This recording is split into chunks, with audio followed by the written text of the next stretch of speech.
Hello and welcome back to Lorehammer. I'm one of your hosts, Mark, and joining me today we got Court. Welcome.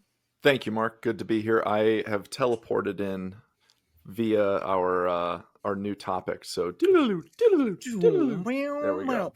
I learned an interesting fact about you this week, actually, Court. But before I share it, let's introduce our other guest, Logan. Hey, thanks for having me. And I really did teleport in because my camera died right before we started this. I had to unplug it and plug it back in, and then I just appeared. Nice. Magic. There you go. Sometimes it's science. Sometimes you just need to plug it back in. That's all. Did you blow in the cartridge? No, not this time. Okay. Okay. So the thing I learned about Court is his name. Do you know, Logan, his name? I do know his name.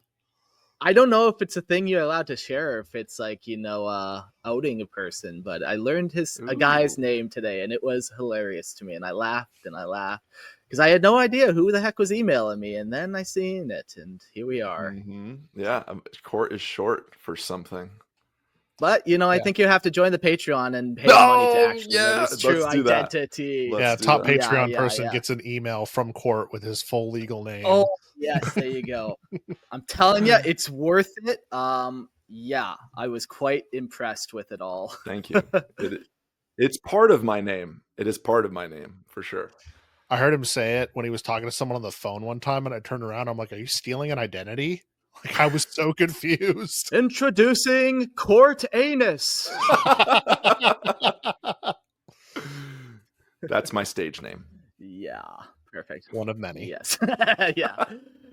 Well, welcome to Lorehammer. The more you know. Welcome. We're a 40K podcast. Today's episode is about teleportation variation. We're going to be diving into 40K teleportation, which I think is far cooler than most other sci-fis, but we'll get to that later.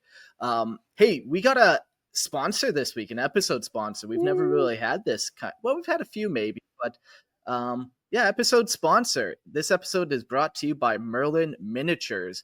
Go there. You can buy your Warhammer miniatures. You can go buy your fucking fantasy miniatures, your Lord of the Rings miniatures. What makes them cool is they're a buying and selling website, and they deliver worldwide. They have over 20,000 items there. I was looking, and they have stuff from like Ranges of Gondor, like metal out of print models to 40K stuff. Oh, it's fucking cool. And if you join their mailing list, you get 15% off. So you're getting a discount if you just join their mailing list. And if you use the promo code Lorehammer, then you also benefit your favorite podcasts. Yeah. I looked them up. I was like browsing for quite a while, just getting stuck in like but I could look for this. I could look, Mordheim minis? Sure, I'll look at that. So yeah, Merlin's Miniatures. It's I believe it's merlinsminiatures.co.uk. Yeah, there'll be links in the episode description below. Yeah. But they got so much fucking gangster stuff there, man. It's a dangerous game. It's so good. Really well painted, too, the stuff that I was looking at. And for an actually reasonable price. I just saw that they have codexes and rule books. And because I'm like, the relic, like looking at old school 40K stuff, now I'm going to be rabbit holing. I'm looking at old codexes now, gentlemen. This is awesome. Yeah, this is the final sales pitch. At the end of every episode of Lorehammer, I get people messaging me, oh great, now I want to start Terminator Army because I read about the teleportation. Or Court saying, now I want to buy these codexes. So when you do that, use promo code Lorehammer, and then just kind of support the episode, support those guys. And they sell you like official Games Workshop miniatures, and you can get 15% off in their send it places. So yeah, go check them out. Yeah, and they're going to send them to you though, right? Because you're in Panama, so they do international shipping. Yeah, I did ask, and they do ship worldwide. They can ship all the way down to Panama, handcrafted, the finest Warhammer on this side of the UK. Nice. So yeah, go check out Merlin Miniatures. Also, you can go to our Patreon. Yes, guys, if you're not part of the Imperial Tithe and part of the Patreon, please, we ask you, if you dig the show, if you like what we do here, if you've enjoyed episodes, please jump on, support the show. $2.50 a month. Ad-free versions of all episodes. That's it. $2.50 a month. You get the ad-free version. For $5 a month, you get the video version, which has our beautiful faces, as you can see here, and all the fun stuff that I get to show you in like my relic corner here. or its reliquary. Oh, I like that. I like that a lot. It's nice for But sure. Logan's gonna hip you to some stuff I'm not too. seeing enough candles, but They're up here. They're up this way. Yeah. yeah. Sometime Okay. you have to do an episode where the lights are off. You just have candles all around you to light you up. Don't tempt me. I'll do it. I'll do it. But if you guys want to see that, you have to join that $5 a month tier. And if you do, you get to be in the live chat room. We get a lot of regulars that come in. Grimaldus, I see you just joined us. Thanks for coming again, buddy. Yeah, hey. And at the end of the episode, we have call-in guests. So if you want to correct us or chit chat with us or let us know your opinion, come on in, join that Patreon, and you can be part of the show. Yeah, always fun. We had a couple guests on the last few times that are just super excited to be on. And it's always the funniest thing. People are like, I'm so excited to be on the podcast. It's my favorite thing. And I just laugh and laugh to myself and think, nerds, you fucking nerds. Now, come talk to me about Warhammer. I was in the chat before I was on the show with you, and I thought it was the coolest fucking thing that I just typed in #1 Trevor Busak fan. And the fact that you acknowledged it in the chat, like I was at the store. Like I was working and I like screamed. I screamed. It was amazing. I was like, guys, he mentioned it. It was cool. And they're like, whatever. Senpai noticed me. Yeah. No, I love chatting to everyone. It's been a lot of fun doing the live streams. All right, today's episode, Teleportation Variation. So we're going to be talking about how all the different races teleport. We even tossed in some of the ones like Tau. Do they teleport? We'll find out. And then we talk about psychers in general, how they kind of can teleport. Natural phenomenon. Yeah. Like warp rifts, portals, gates. We talk about some unknown teleportations things and some jammers. But this episode all spawned because of the Tyranid one, to be honest with you. I found it on the Lexicanon page. I'm like, oh, I don't care about everything else, but I need to share this a little bit. So I can't wait to talk specifically about the Tyranid one with you guys. But it's a fun thing, the way 40K works with teleportation. You guys, I'm sure, let's go to the first nerding. You guys know Star Trek and teleportation there. Beam me up, Scotty. And then they kill you and copy paste you over somewhere else, essentially, is how that technology works. Yeah, 100%. Is that really it? I'm not a Star Trek fan. I have no idea. They deconstruct you at a molecular level and then rebuild you somewhere else. So the you is gone now. Yeah, and you're like a copy of it, but you're the exact same down to the molecular level, but you're still a copy of it. So, that's a very interesting way to teleport. We've just blown Court's mind. I love it. I know. Well, because it makes me think, once again, when we talked in the Tyranids episode, I think, about the Prestige. The Christopher Nolan film, Prestige. It's like the same thing almost. Wow. I'm already getting weirded out by this episode, and it's good. It's good.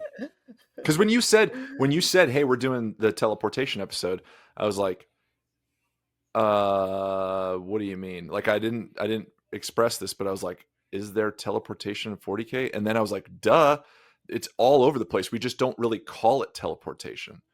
It's usually by other things. So to think of teleportation in 40K, it's like, no, it's there. It's obvious, but we just don't really call it that, Yeah, like most of it, like 99% of teleportation is done through, like you said, warp.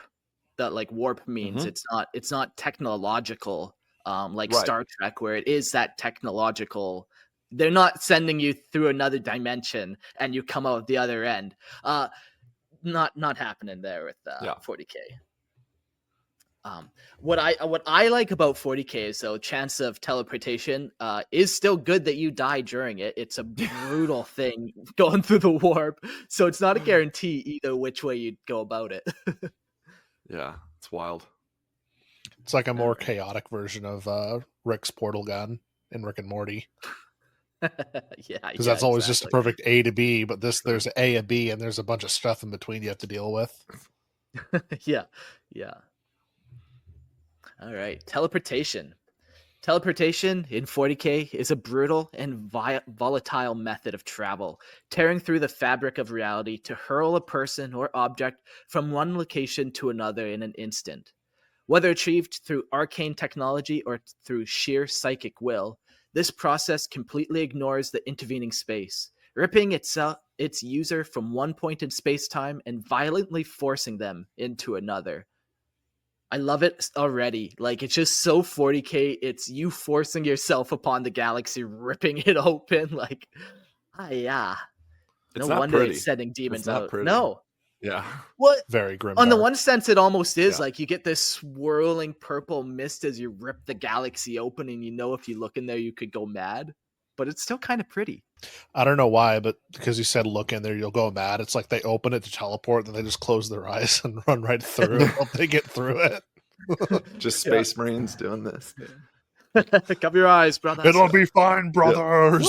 I looked. What was that movie? Was it Bird Box that had the people that you couldn't look at things? Yes, yeah. So the Space Marines are just bird boxing. They're all just walking with the things over there. They've got purity seals over their eyes so they can't see. Yeah. Purity seals over the eyes, yeah.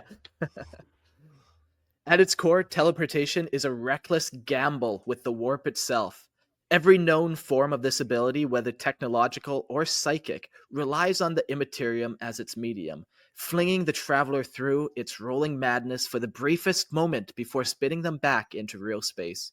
In this way, teleportation mimics the function of starships' warp drives, but in a far more abrupt and dangerous manner.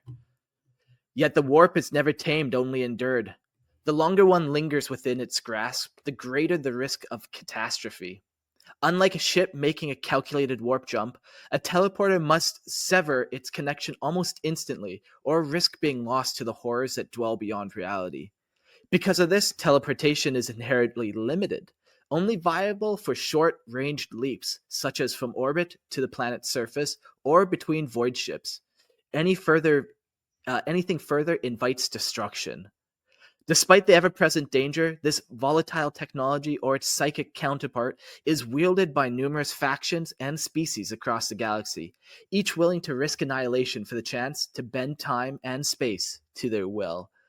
Fucking tight. Yeah, I love it, man. Like, you just have the ability to rip a hole in the fabric of the world and then go through it. But if you're in it too long, demons will eat your soul. So that's kind of the cost of it. The further you go, the more likely you are to get devoured. So, I just imagine psychers testing the limits of how far they can travel. The first kind of like, almost think of like astronauts going a little bit further, but psychers going a little bit further. And then they're like, well, that guy went too far and they never seen him again. Like, he's definitely been eaten by demons for sure. I was just going to say, I would love to see the testing process in this. Like, hey, we've got this technology.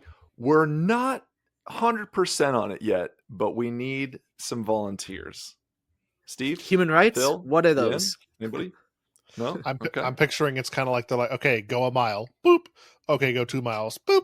Okay, 3 miles. And he just doesn't come out. They're like, okay. Now we know 3 miles is getting tough. Just where'd he go? Now let's do that 10 more times to make sure it wasn't just a shitty psyker. Right. Or even funnier, he comes out, but he doesn't sever it quick enough. So then these tentacles just grab him. He screams and then goes back. Yeah, man. Yeah. I made it. Yeah. Man. Yeah, to see the Imperium start doing testing on that would be rad. Yeah, whether you're Xenos or the Imperium, like most of the teleportation relies around ripping a hole into the warp and then kind of going through it and coming out the other side. Yeah, it is cool that there's that common thread. Like it really, everybody's kind of got their little flavor and whatnot, but there's the kind of the basic portion of teleportation in 40k is there. Like it all shares that. Yeah. So Imperial teleporters, they are immense power-hungry machines embedded within the hulking voidcraft and fortified installations of the Imperium. Their function is as brutal as it is precise, ripping through real space to hurl warriors into battle, bypassing all barriers in an instant. When activated, these devices unleash a torrent of energy, forcing their way through the Immaterium to deposit their cargo at the chosen location. The Imperial military employs the volatile technology to hurl combat squads, most often the nigh indestructible Space Marine Terminators, which I think most people are pretty familiar with the idea of deep striking. And so again, not really calling it teleporting in lore. Yeah. Excuse me. So Space Marine Terminators directly into the heart of the enemy, teleporting them there. From the cold void of orbit, they are flung through the warp and spat back out into reality amidst the chaos of battle. But such power is not without consequences.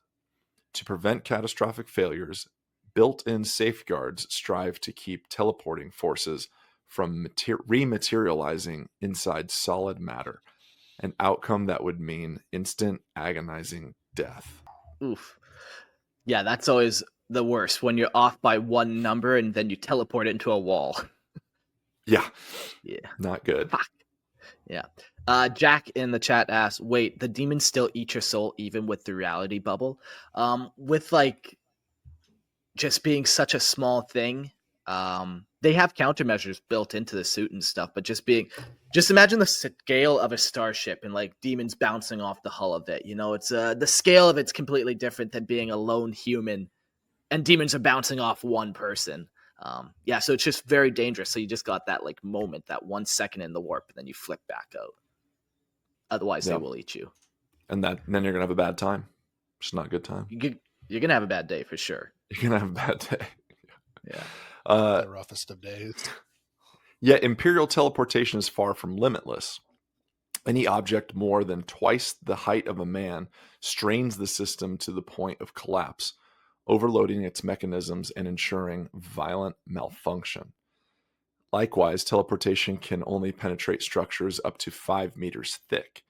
Beyond that, the machine's ability to force a passage through the Immaterium falters. The curvature of a world itself is an impassable border. Imperial teleporters can only function in a straight, unwavering line between the departure and arrival points. For this reason, they are utterly incapable of planetary scale teleportation, forever reliant on void ships to traverse the gulf between worlds. I'm also glad that we haven't seen a lot of the, if I may, just, so it's like this. You take a piece of paper and then you poke a hole in it, and then that's how we get from point A to point, I think that's just been overused. So to hear it this way is like, yeah, there's science behind it and there's some stuff, but it's scary as shit.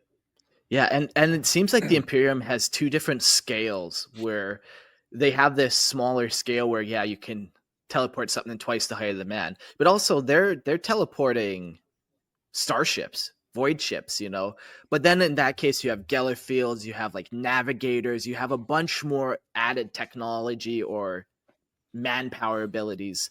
So that's kind of interesting to note the two different scales or sizes they have. Yeah. And to push a teleporter beyond its limits is to gamble with annihilation, which you don't want to do. No. Do you want to end up in a wall? That's how you end up in a wall. Come on. The ending up in a wall thing is so interesting because the atoms have to do something with each other. Mm-hmm. So I'm wondering if when that happens, does it just the whole thing just explodes? Because there's atoms that are just colliding with each other immediately, or is it just like the typical where parts of him are sticking out of the wall still? In 40K, it definitely is that second one. Yeah. Yeah, I like to view it that way. So this is a challenge then to all of our listeners.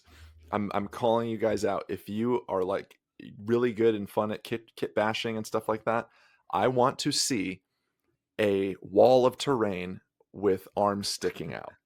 So this is an official challenge. Posted on the Discord, guys. Yeah. I want to see someone do a brick wall or something with Space Marine arms sticking out, and then just like maybe a Space Marine like scratching his head, looking at him like, what happened there, guy?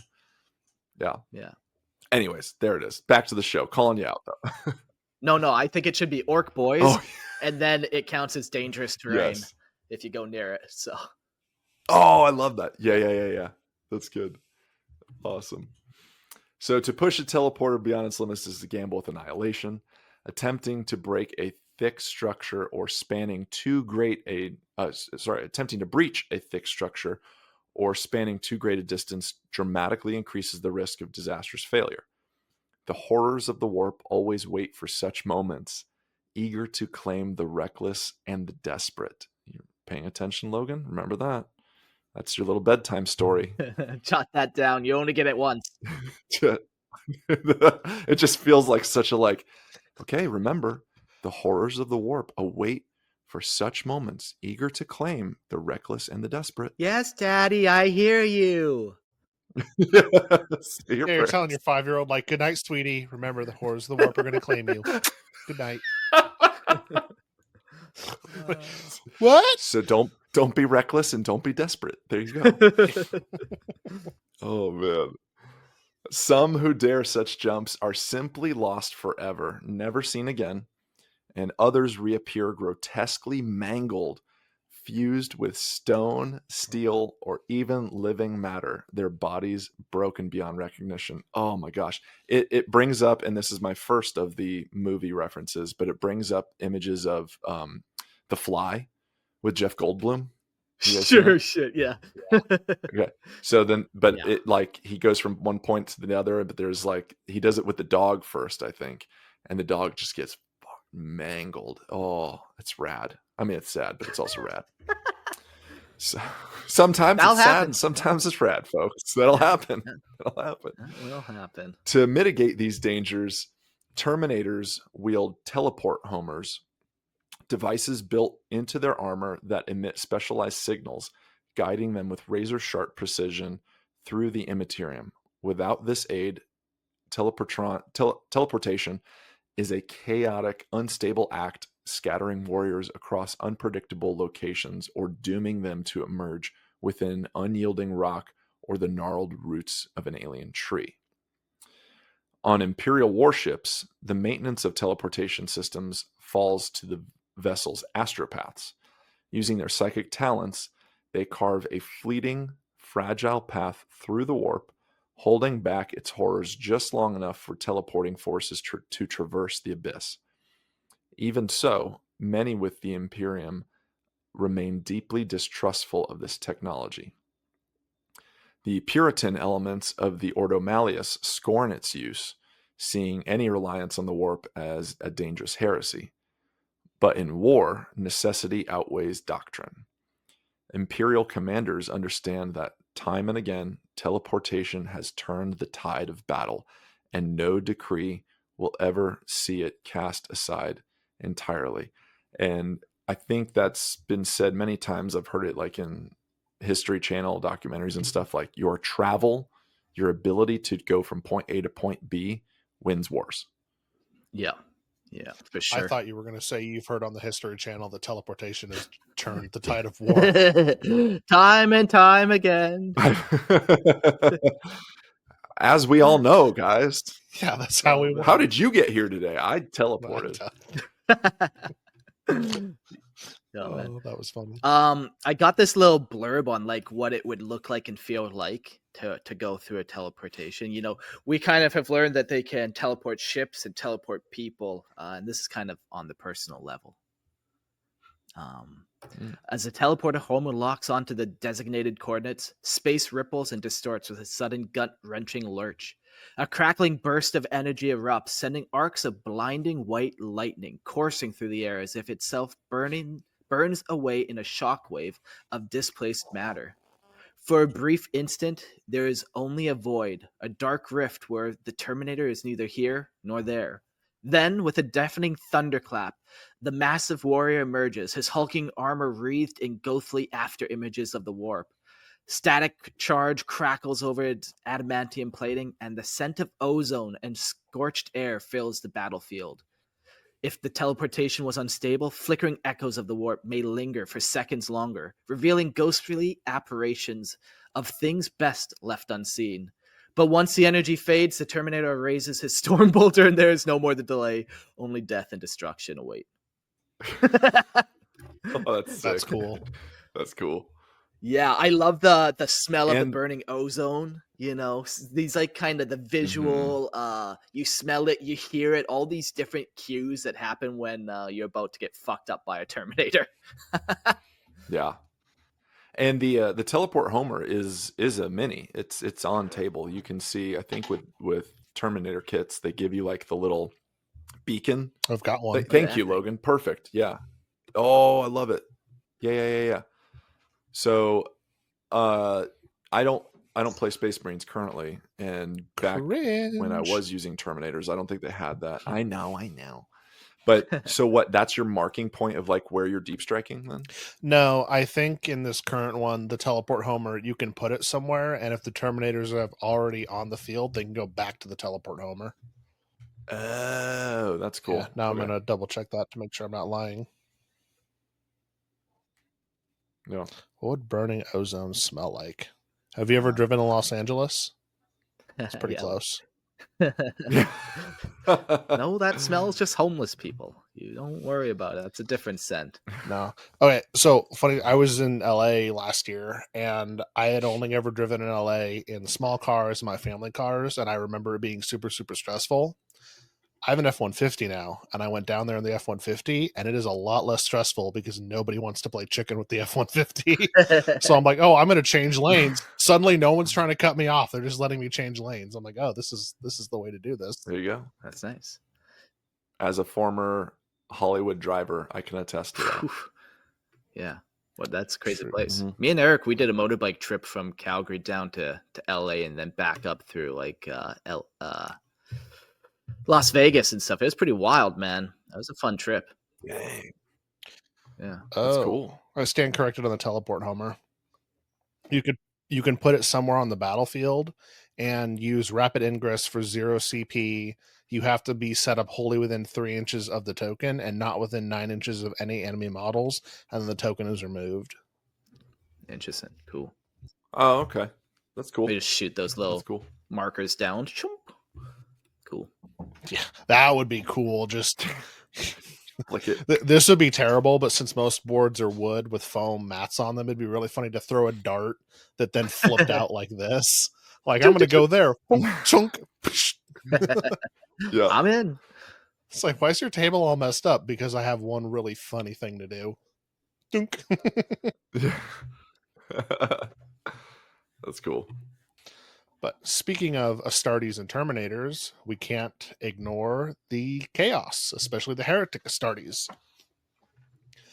They wield the same brutal teleportation technology that the Imperium does, though theirs is a relic of the Horus Heresy. Best time, changed my mind. Twisted and corrupted over millennia.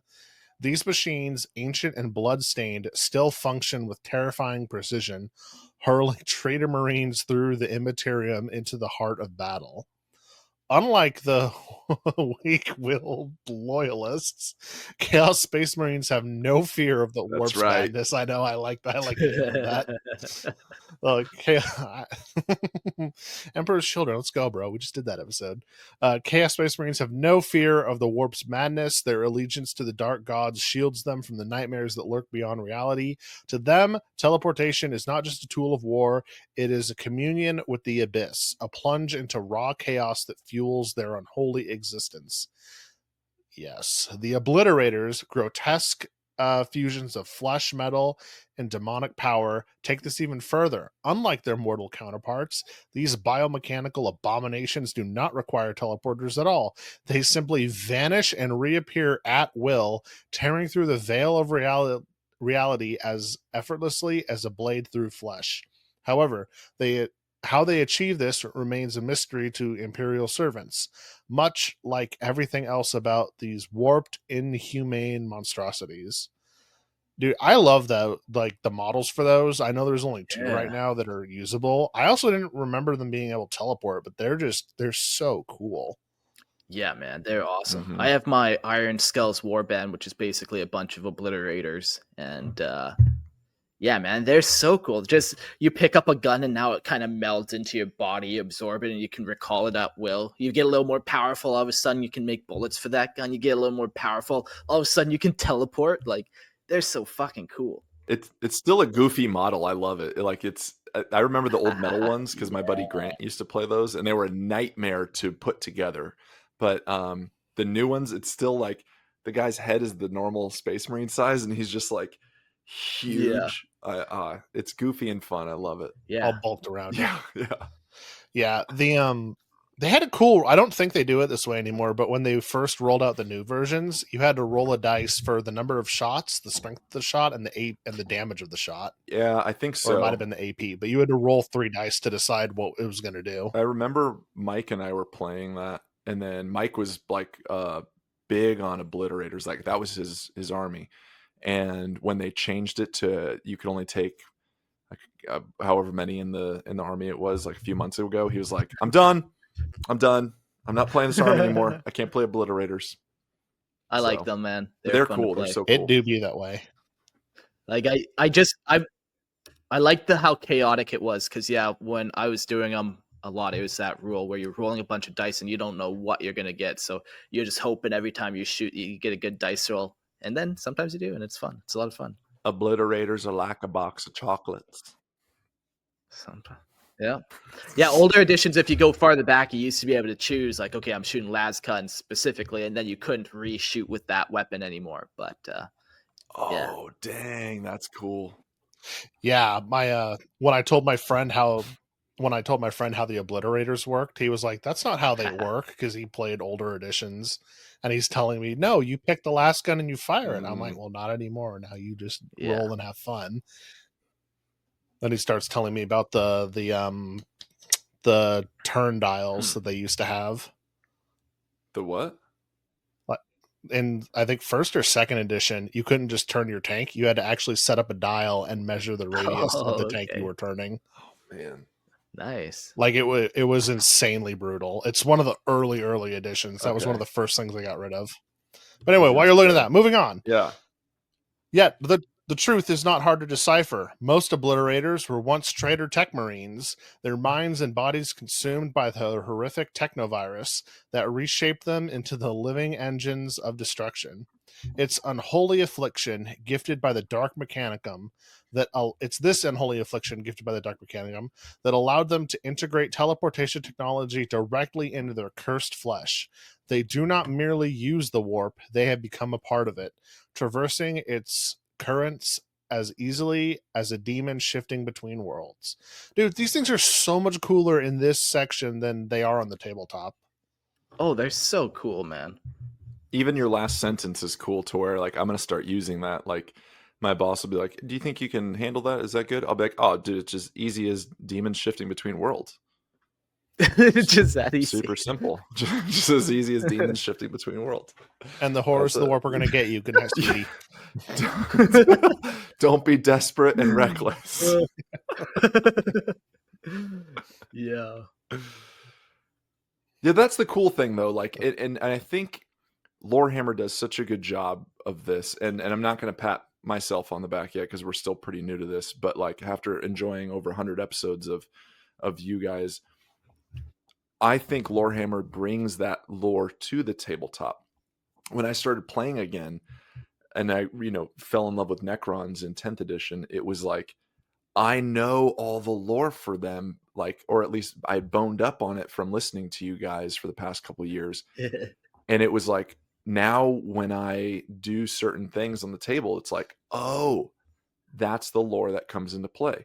So I encourage like listeners and stuff, like, guys, when you're digesting all the stuff that we give you or reading your codex and stuff, like, think about the cool lore things that happen on the table versus just the mechanics of it. And I think GW does a decent job when they have a rule. They'll kind of give a little flavor text to it, But I'm always big narrative guy. So like, think about how it plays out lore. I don't know. Again, I keep saying this word like in previous podcast episodes, lorically. Like, how does it play out lorically with what's going on? And like, next time you guys deep strike your fucking Terminators or your Grey Knights or your Chaos, whatever, think about what's happening between you taking them from the table next to you into the actual table that you're playing on. Pretend that space is the fucking warp. Just there they are. Yeah, there's demons clawing at them, chipping the paint off their armor midway through. Like, that's the warp. That's the warp, guys. When you take it and put it there, it's the warp. I've got a question for you. So I've always felt when I know the lore of my army and I'm deep in and I believe in it, I roll better typically. Do you feel like you perform better in game when you have that connection with your army? That's a good question. And I know it's probably just a total just feeling, like it's not really happening, but I feel that way. When I play my Raven Guard, I'm closest to my Raven Guard. They're my best performing army, and I know most of their more lore than they're of anyone else. They died to my Necrons, just saying. But anyways, yes. What are you talking about?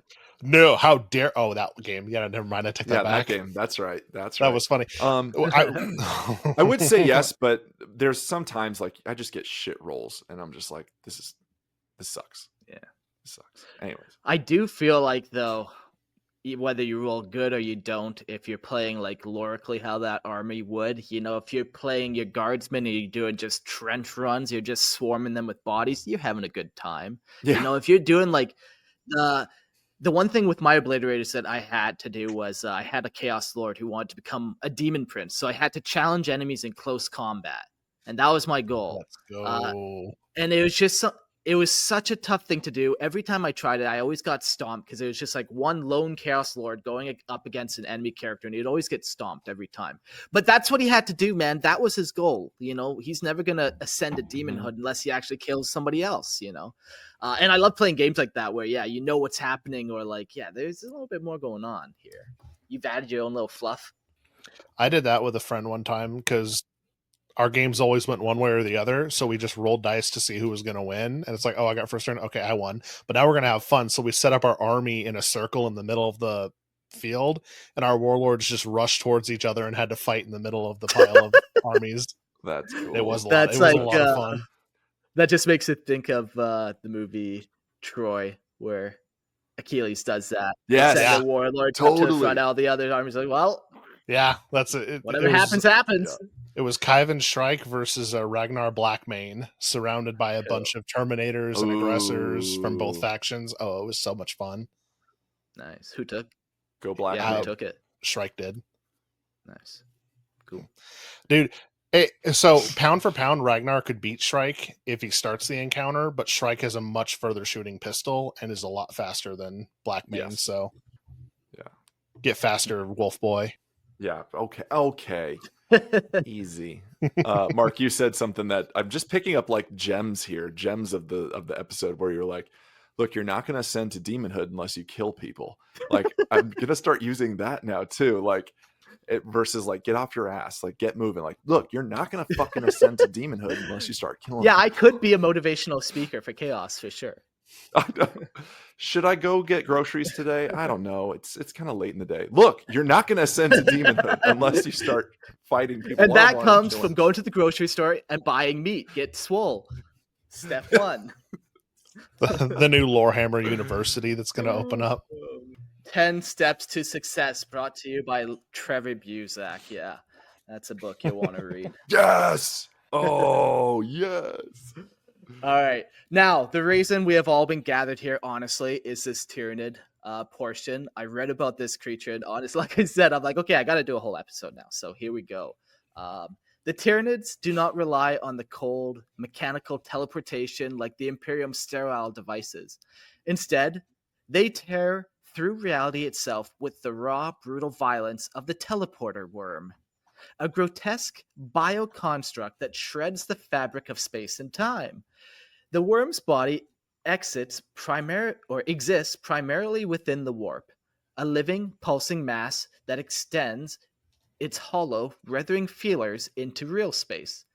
Barely tangible tendrils that lash out, burrowing through the hive ship like parasites driven by hunger and purpose.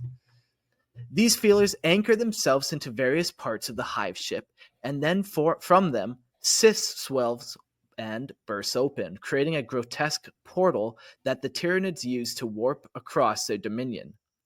Once inside these cysts, the Tyranids can travel through the worm's vast hollow body within the warp.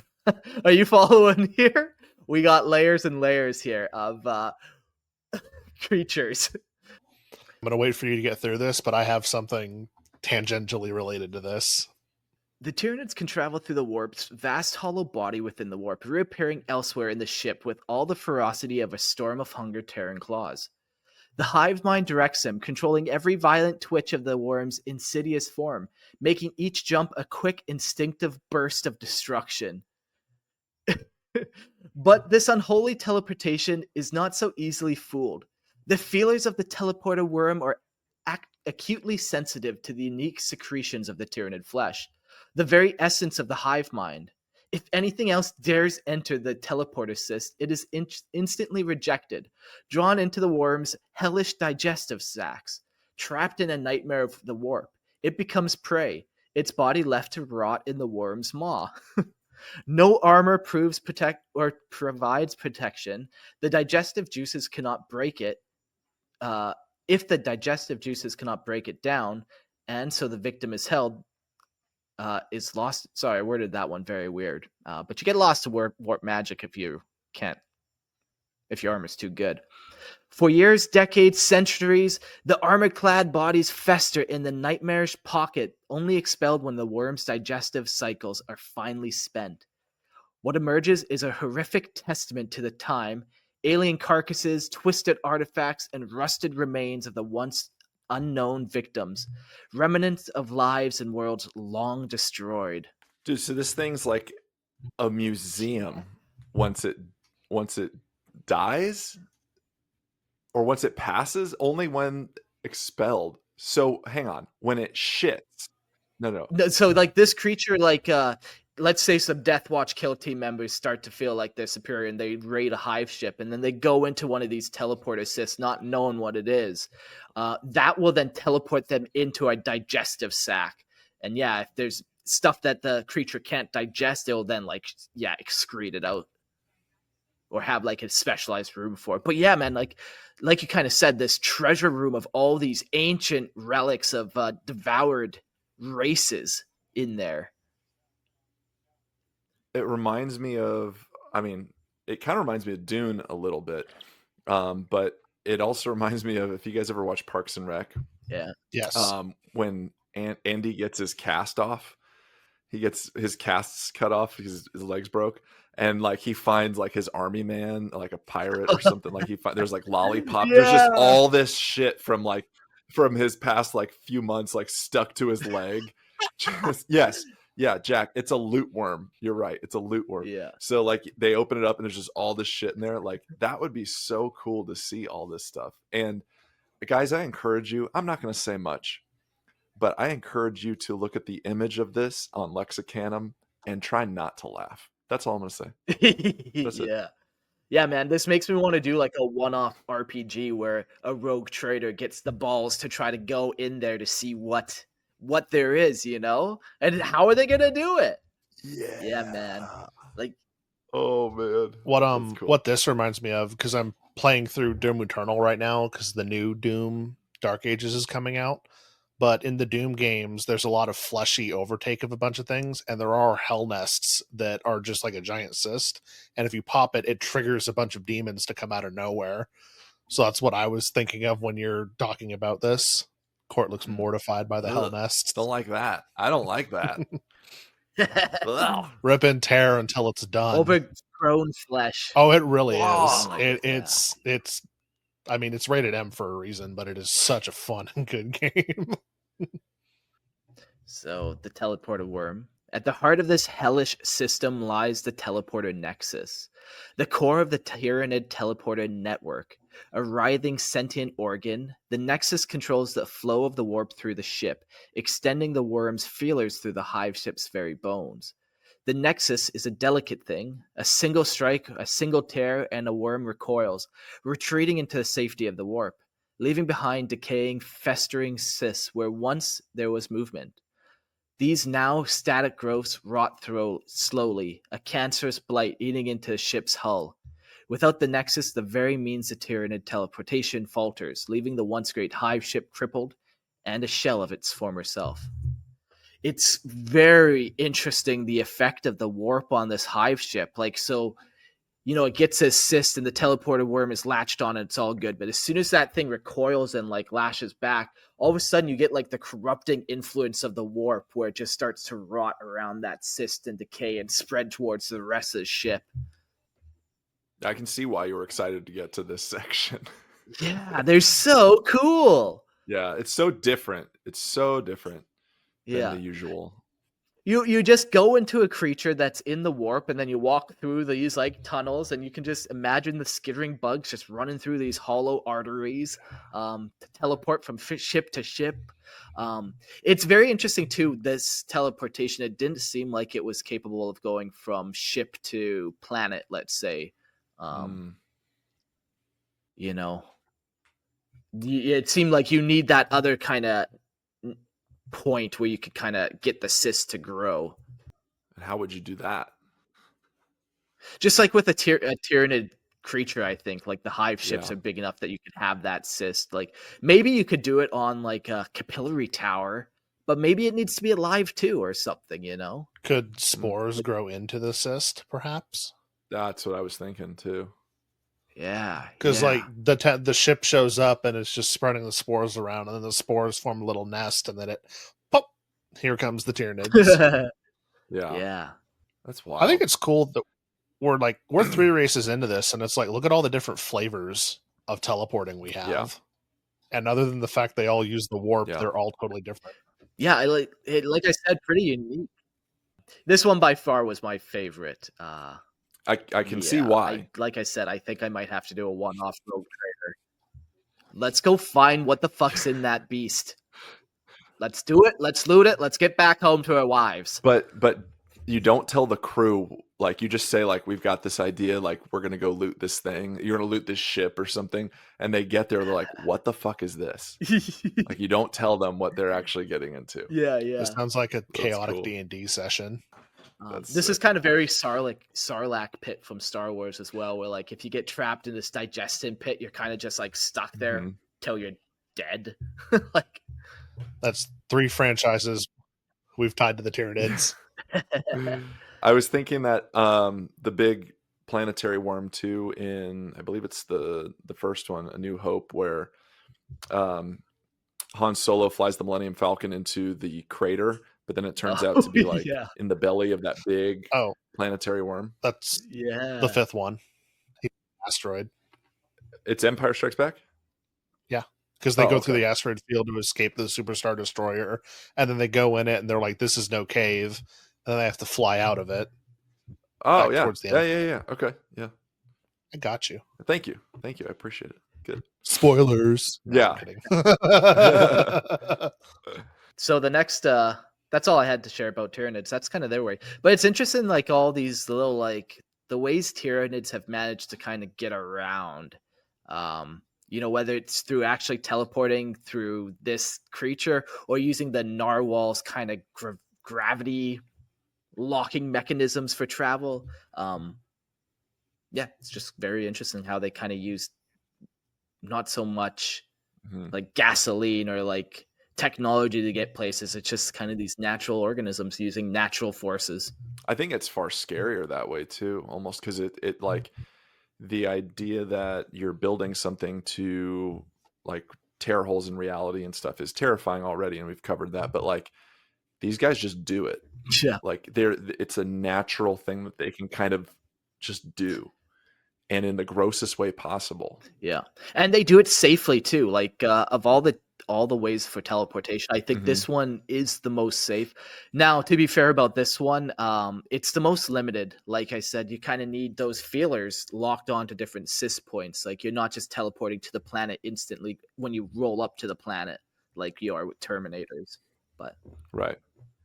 So if we get into the wild, wacky world of Orks, which I'm very excited to chat about, then we get into the fun. I think this is probably, one of the more fun things to talk about. Orks is always just fun because it's the goofiest shit. So here we go. It's so good.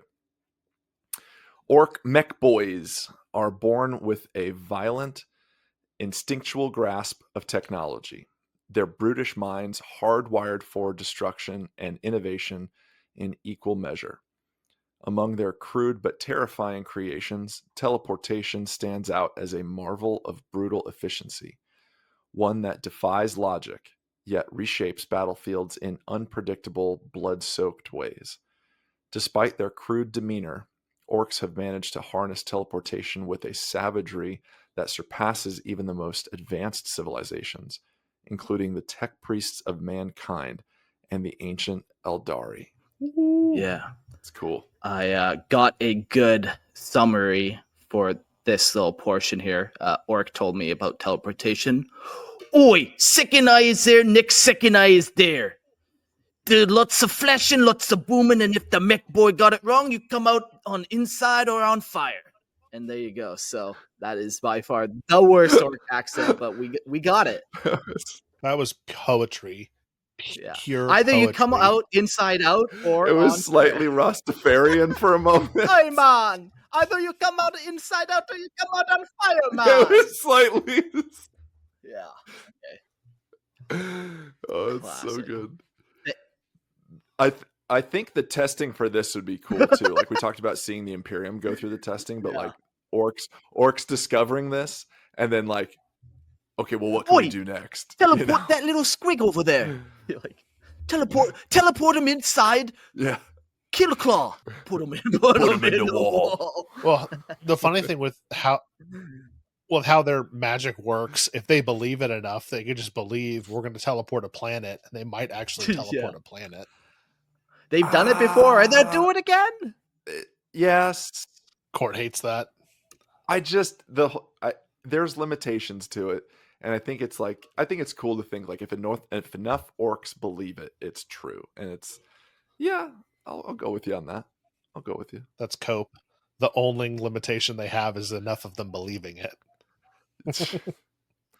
That again, more life lessons. For those not watching video, I'm frowning very seriously. He's nodding his head. He's shaking his head. Me. No, don't leave. Don't believe him. He agrees with me. That is not how orc wog powers work. I'll have you know. Trust me. Yeah. Actually, Gork and Mork wouldn't let you work like that. Actually, but I believe they would. Therefore, that's it. You got to believe in yourself like an orc believes in a wa. More life lessons. That's Court's writing a book today. I'm pulling gold out of this. It's amazing. It's so good. Like you talk to your buddy. I don't know, man. Like she's out of my league. Like I probably shouldn't. Hey, do you think the fucking orcs just sit there and go, I don't know, man. I guess we shouldn't fight these space marines. No, they believe. And even though there's no gasoline in their fucking speed racer things, it goes because they believe it. So get up there and get rejected. Nerd. Get up there. I wasn't even thinking it was a nerd. Like, inspirational to a I don't know. Man. I just threw that in. Just some normal dude who maybe likes some Nintendo games, and you're like, dude, orcs believe in themselves. And he's like, what are you talking about? And you just keep gotta believe. And you can too. You gotta believe. I believe. I'm starting to believe. Good. Oh my God. Now I have, okay, guys, I'm tying this together. Are you ready? Okay. What is the song at the end of the movie Shrek? The first one. I'm a believer. And what does Shrek look like? I'm a believer. A very handsome man. He's an orc. He's an orc. I'm a believer. That's too thin. Maybe onto something. We will spend all of Lorehammer's financial resources to further investigate these ties. Every dollar donated now goes to that. In the next episode, how the DreamWorks cinematic universe is tied into the Warhammer universe and the same universe. It's like 6 Degrees to Kevin Bacon. This is part 1 of our 20-part series. I will lead it. I'll stake my small fortune that this will be a success. I will lead a class on that for sure. There we go. Anyways. The origins of orc teleportation. I can only think of Shrek now. It's so weird. The origins of orc teleportation are shrouded in the chaotic madness of their kind. Some attribute its creation to the legendary mech boy Orchimedes. Orchimedes. Oh gosh, it's so good. It's a real thing. Some attribute its creation to the legendary mech boy Orchimedes. But orcs, being what they are, have a habit of independently discovering and rediscovering technology through sheer brute force engineering. Whether Orchimedes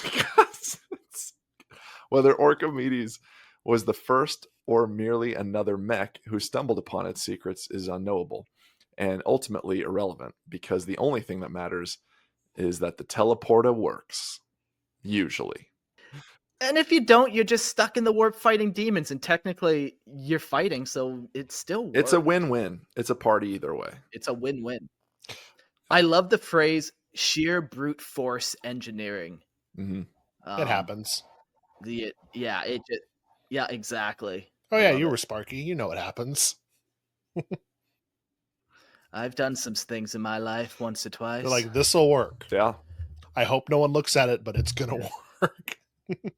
Yeah, I used to have a life before I became a servitor and podcaster, Now I just 24/7 hooked me into that machine. Give me that Lorehammer drip. Yep. Got him. Yeah. Willing test subjects for such a dangerous device are hard to come by, but war provides an endless supply of reckless boys eager to hurl themselves at the enemy. With the promise of getting into the fight faster, Orks will gladly step into a teleporta, uncaring of the gruesome risks. They emerge from the other side, if they emerge at all, sometimes missing limbs, fused together with their weapons, which I'm sure they probably love, or splattered across reality in ways that defy sanity. And yet, their unnatural resilience ensures that many simply shake off these horrific outcomes and charge forward, hungry for battle. They just roll with the punches, man. I love that. That's such a good attitude. Like, yeah. Oh, my gun's now on my arm. That's really how you have a happy life. Yeah. Sweet.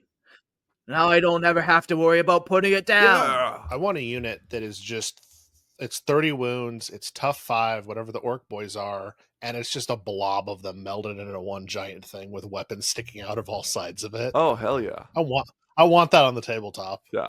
I feel like maybe I'm mixing it up. I feel like I've seen that kit bashed or something. I don't know. Maybe I'm just confusing it as a mere battle sphere from the Magic the Gathering card, which is double nerding, but anyways. Or maybe the little nurgling piles. Oh, those maybe. The nurglings. Yeah, they're great. I love those.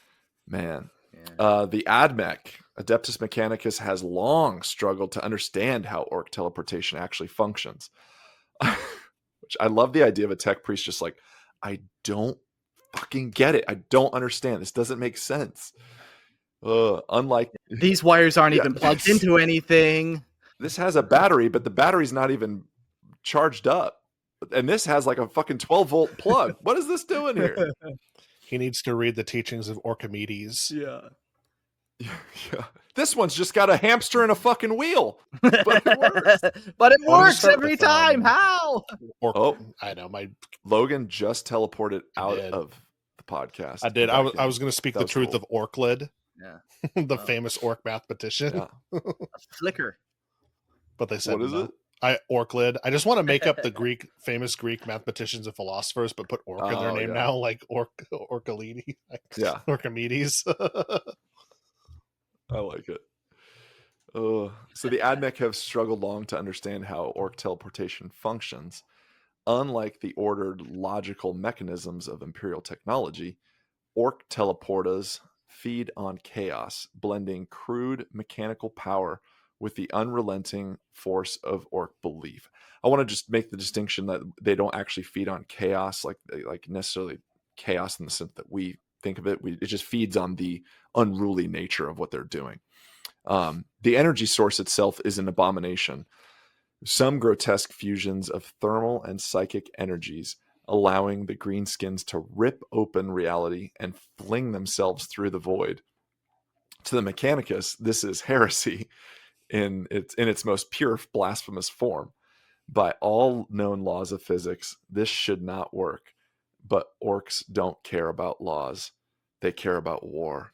And if they believe it works, it does. So get out there and be an orc. Believe in yourself, guys. There it is. Yeah. Never give up. Believe in yourself. Invest in yourself for once, please. When you made the difference between chaos, like just chaos of itself, and chaos, the faction stuff, my brain went, it's not real chaos unless it's grown on the south field of the warp. It's not true. It's not true chaos. Jeez. It's not real chaos. There are two primary forms of teleportas. They exist within the brutal arsenal of Ork mechs.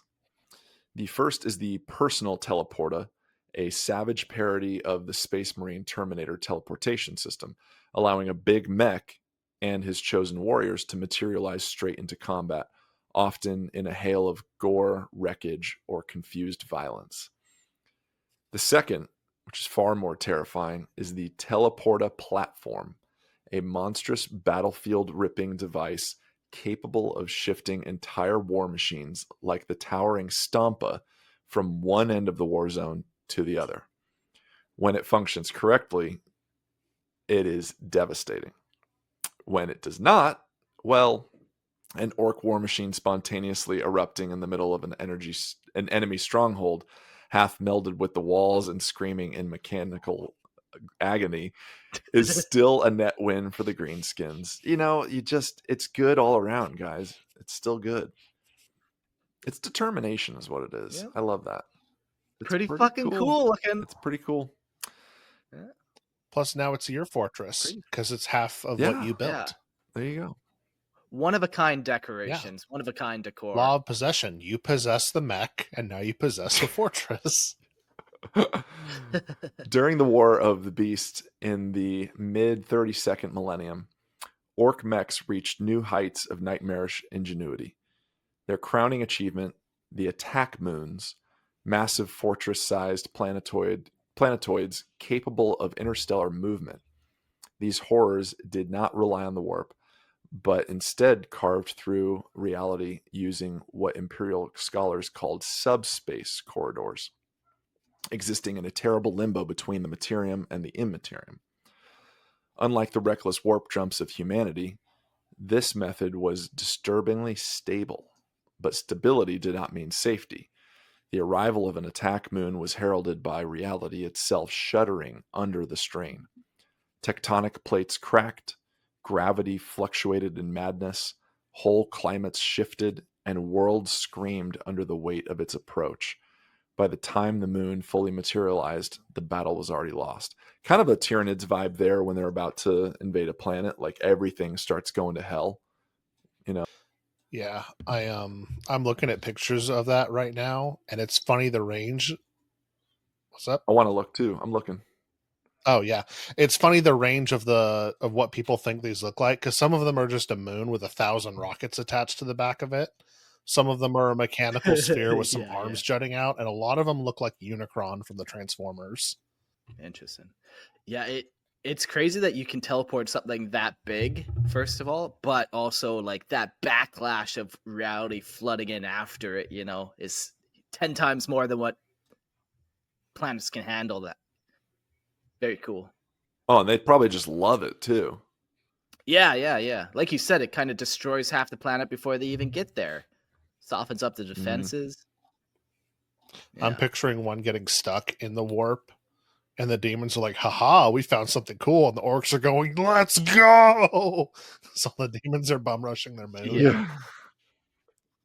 Whether orcs still possess the knowledge to harness subspace travel, or if their Tellyporta technology shares any connection to those old horrors, remains unknown.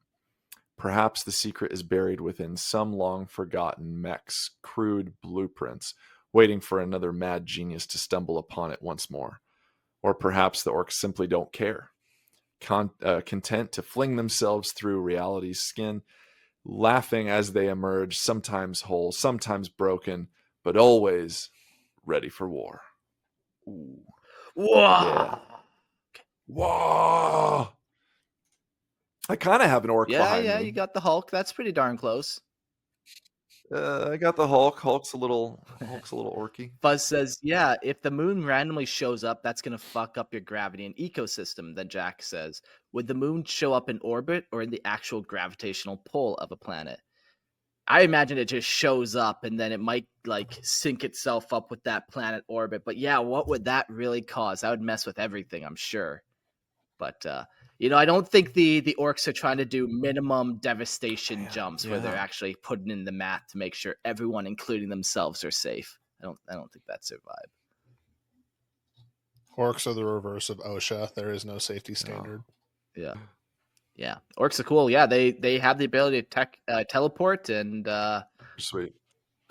We just did an episode on Quarks. We talked a little bit in this episode about the Primarchs and their kind of subspace corridors that they were kind of able to create. But yeah, Quarks must have had some crazy teleportation technology too. If they're mimicking like kind of the people that they fight, and they're fighting Necron back then, their technology might not even be warp based for teleportation. It might be more like the Necron, where we're about to get into them, where it's more science based than actual warp, kind of a warp middle ground, Warp fuckery. So far, everyone has been eldritch horrors and black magic to do things. And the Necrons are like, okay, here's proper science. Animals. Look, guys, it's math. Let's just get this straight. Jeez. All right. So do me right, Logan. This is the Necrons. Do it right. All right, Court's boyfriends, the Necrons, do not suffer the madness of the warp. They do not gamble their existence against the whims of the Immaterium. Their teleportation technology is not bound by the fickle tides of demons and insanity. It is something else entirely. It does not traverse space. It erases the distance between the 2 points, phasing through reality with an eerie, unnatural precision. What was that you did earlier, Court, with the paper and you folded it over and you put a pin through it? I know. Is that what we're That's doing? fine. No. As long as it's not every single depiction, but we'll do it once. Everyone gets one paper analogy. Yeah. Everyone gets one paper bending reality. All right. This phasing technology remains as an enigma to the ignorant races of the galaxy. The Orks, in their crude mimicry, once wielded something similar with their attack moons, but the Necrons wield it with flawless, terrifying mastery. The Veil of Darkness is a relic of techno-sorcery, woven from the secrets of the dead stars and animated by an energy that defies all mortal understanding. When activated, shifting black energies coil and twist around the bearer, swallowing him and his warriors in an abyssal void. Then, without a sound, without warning, they are elsewhere, reforming in a new position, poised to butcher the unprepared. This terrifying ability makes the Veil a weapon of perfect annihilation, carried only by Necron lords and cryptic psychomancers. Those few have earned the right to wield its eldritch power. Okay, so we are more eldritch horror, but it's a different eldritch horror. Yeah. I love, though, how it's so different, though. Like, even the way it was so visceral with the way the Imperium and these other guys do it, where you're opening, there's sound, there's smells, there's lights going off. It's like quiet, and then boom, they're there. Very different.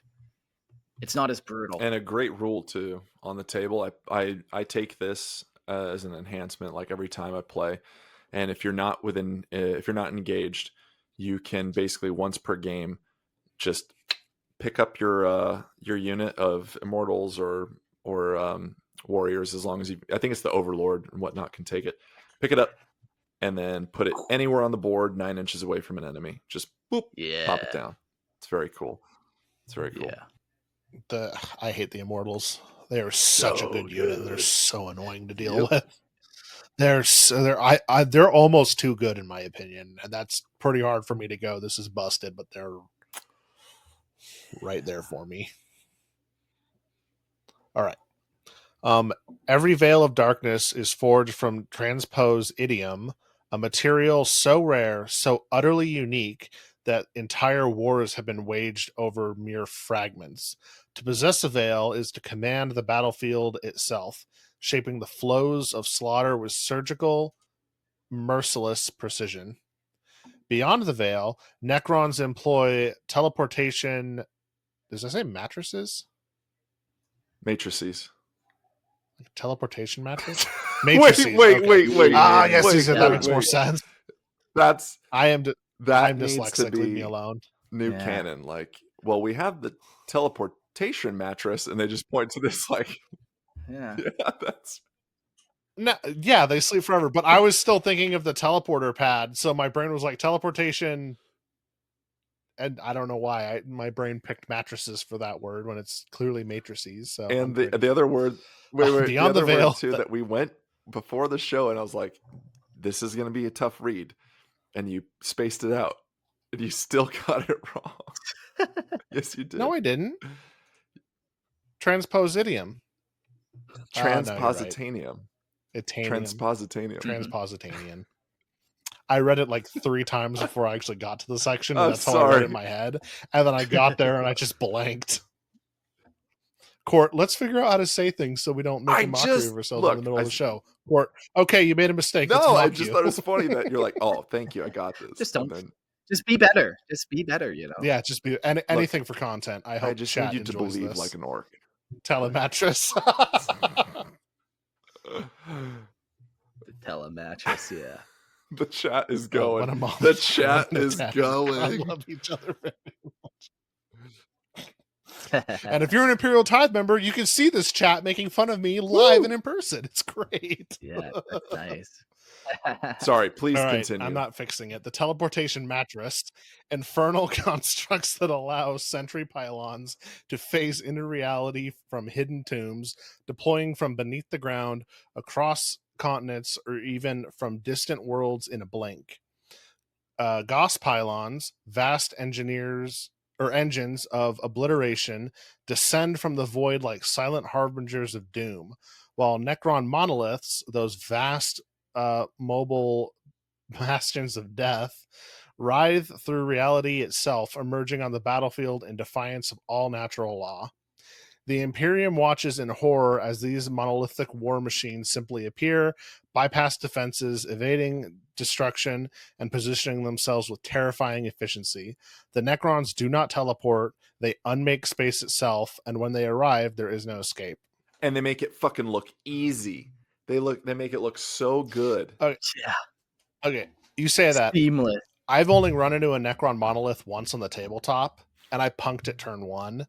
So I have never I know they're scary. I've never seen one be scary. So to me, they're just like, yeah, it's just a big waste of space. I don't know. I don't think they play very well, but it's just a cool idea. I just think like their teleporting ability is just so neat. Yeah. Like just to see that, like from like their night sives where they fly over the battlefield and then like teleport stuff down to the battlefield. Yeah. I think for a time in 8th or 9th, there was a trip monolith list that people were running that was really hard to deal with. So they heard about it at one point. Yeah. Yeah, but again, it's like I never saw it. I'm an orc. I don't believe they're scary, so they're not. It's an expensive kit though, too. I think that's part of it. Like you're not gonna run 3 of those? Come on, it's iconic. You're telling me people aren't just waiting to blow their money on Merlin miniatures and just go buy all the Warhammer they want from Merlin miniatures? I'm totally checking to see if they have a monolith. Yeah, they definitely do. Continue, please. It's so cool. Sign up for their mailing list to get 15% off. Yeah, it's that easy. It might be painted. We don't know yet. The one thing we never talked about in them is death marks. And I didn't include them because I was kind of figuring that's a different type. It's not really teleportation what they do. They're entering another dimension, and it's a little different, man. I think you have to define what teleportation is if we're talking about getting from point A to point B without traversing what's in between and going basically, I don't know, trying to remove yourself and reappear. I would consider it teleportation. I know what you're getting at. I think you're right in how it's different. Like it's a very silly semantic argument, but yeah, and that's kind of what I was thinking. Like it is just slightly different where there's almost even another stage of Necron tech involved where it's like, you have the Deathmark who goes into that alternate reality, but then that Deathmark still needs like a night scythe to project it somewhere. So it's kind of a little different, but honorable mention at the very least. I'm not seeing a monolith on Merlin's miniatures, but that's probably because I would bet they can't keep them in stock. They probably sell pretty quick because it's solid. It's awesome. Anyways. And what was that code again? Lorehammer. Promo code Lorehammer, believe it or not. Okay, cool. Just go Just go buy some minis. Just go buy some Terminators. Go buy some mech boards with shock attack guns when they launch grots through the warp. Go buy the Necron monolith. All of it. All things that are good. Up next, we'll talk about Tau. The Tau Empire, bound by a strict reliance on technology and disciplined strategy, has never harnessed the chaotic, unpredictable force of the teleportation technology. Their lack of psychic potential and a significant deficiency compared to the other races like the Aeldari or the Imperium makes the mastery of such unstable methods of travel impossible for them. The Tau by nature shun the psychic realm, seeing it both as a dangerous and unreliable path, relying instead upon precision, planning, and the advancements of their carefully controlled technologies. Their engineers, though brilliant, focus on creating stable, durable technology. Drones, vehicles, and weapons, systems that provide unwavering results. Without the disruptive force of psychic abilities or ancient complex technology like the Imperium or the Necrons, the Tau have never been able to replicate the teleportation used by other factions, unable to breach the warp and achieve the violent, instantaneous strikes as seen in the enemy ranks. On the battlefield, the Tau view the use of teleportation by the other races with a mixture of suspicion and pragmatic disdain. They understand the tactical advantage teleportation grants, instantaneous relocation, unpredictable maneuvers, and brutal surprise attacks, but they find their approach reckless and inefficient. The Tau rely on heavy coordination and long-range precision strikes to achieve victory, not the risk of warp-tainted maneuvers. They also note that inherent chaos such as methods, seeing it as an unreliable tactic that can easily backfire. Against the forces like the Orks or the Imperium Astartes, whose use of teleportation is unpredictable or chaotic, the Tau's disciplined firepower and strategic positioning often neutralize any threat posed by sudden reappearances on the battlefield. However, the Tau are no strangers to adapting, and though they never employ teleportation themselves, they are always keen to learn from the outcomes of other successes or failures, assessing new ways to counteract these methods with calculated precision. So, using the warp, you definitely need to have psychers and are able to kind of access teleportation. The Tau have a bunch of Xenos client species where, they must have teleportation in one of those ranks. Even the Kroot have the ability to technically teleport with their warp drive. Is kind of a form of teleportation, I wonder, now that they have a warp entity, Tauva, I wonder if she could help them learn how to teleport through the warp. Like as a guiding force to keep them safe. Yeah. Like, this is just hypothetical, maybe future lore state where they can do stuff like that. Yeah, but without the Tau developing psychers, they still can't really commune and interact, and they just can't engage with it. Well, that's where Tauva could open for them, guide them through. Like, she could literally carry them through and drop them out where they need to be.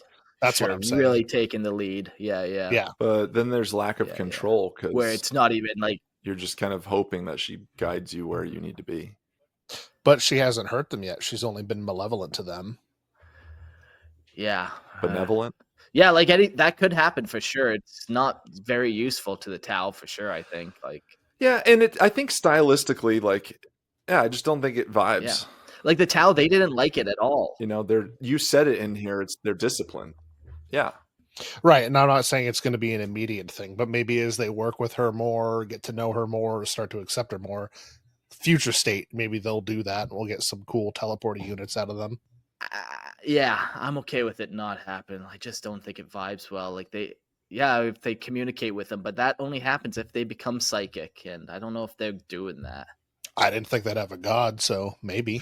Yeah, but even the god wasn't made by the Tau. It was made by all the minor Xenos and stuff. So it's not even that. That's the funny thing about Tauva. It's not the Tau god necessarily at all. It's the god of the minor Xenos that follow the Tau.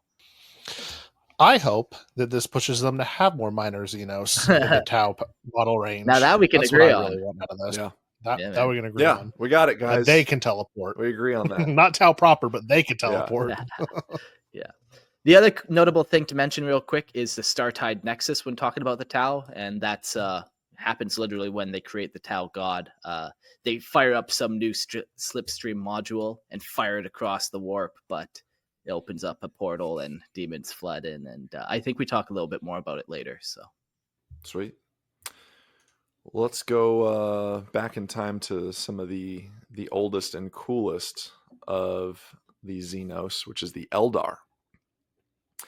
The Eldar, masters of their ancient and arcane, wield the webway as their primary method of instantaneous travel, bypassing the dangers of the warp and conventional teleportation. This labyrinthine extra-dimensional network, built by their ancestors long before the rise of humanity, allows the Eldar to vanish from one battlefield and reappear on another in mere moments. Webway portals, ranging from massive permanent gateways to small deployable devices, serve as the key to this swift and seamless movement, letting warriors, vehicles, and entire strike forces phase in and out of real space with terrifying precision. Unlike crude teleportation technologies that rip through the warp, exposing travelers to its horrors, the webway is stable, shielding the Eldar from the corruption and unpredictability that plague the Imperium's methods. In combat, aspect warriors, wraith constructs, and even entire war hosts emerge from the webway like ghosts, striking before an enemy can react and vanishing just as quickly, leaving nothing but death in their wake. The Aeldari tread lightly where the warp is concerned, for to them it is a realm of utter horror, a hungry abyss where Slaanesh lurks, ever starved for their souls.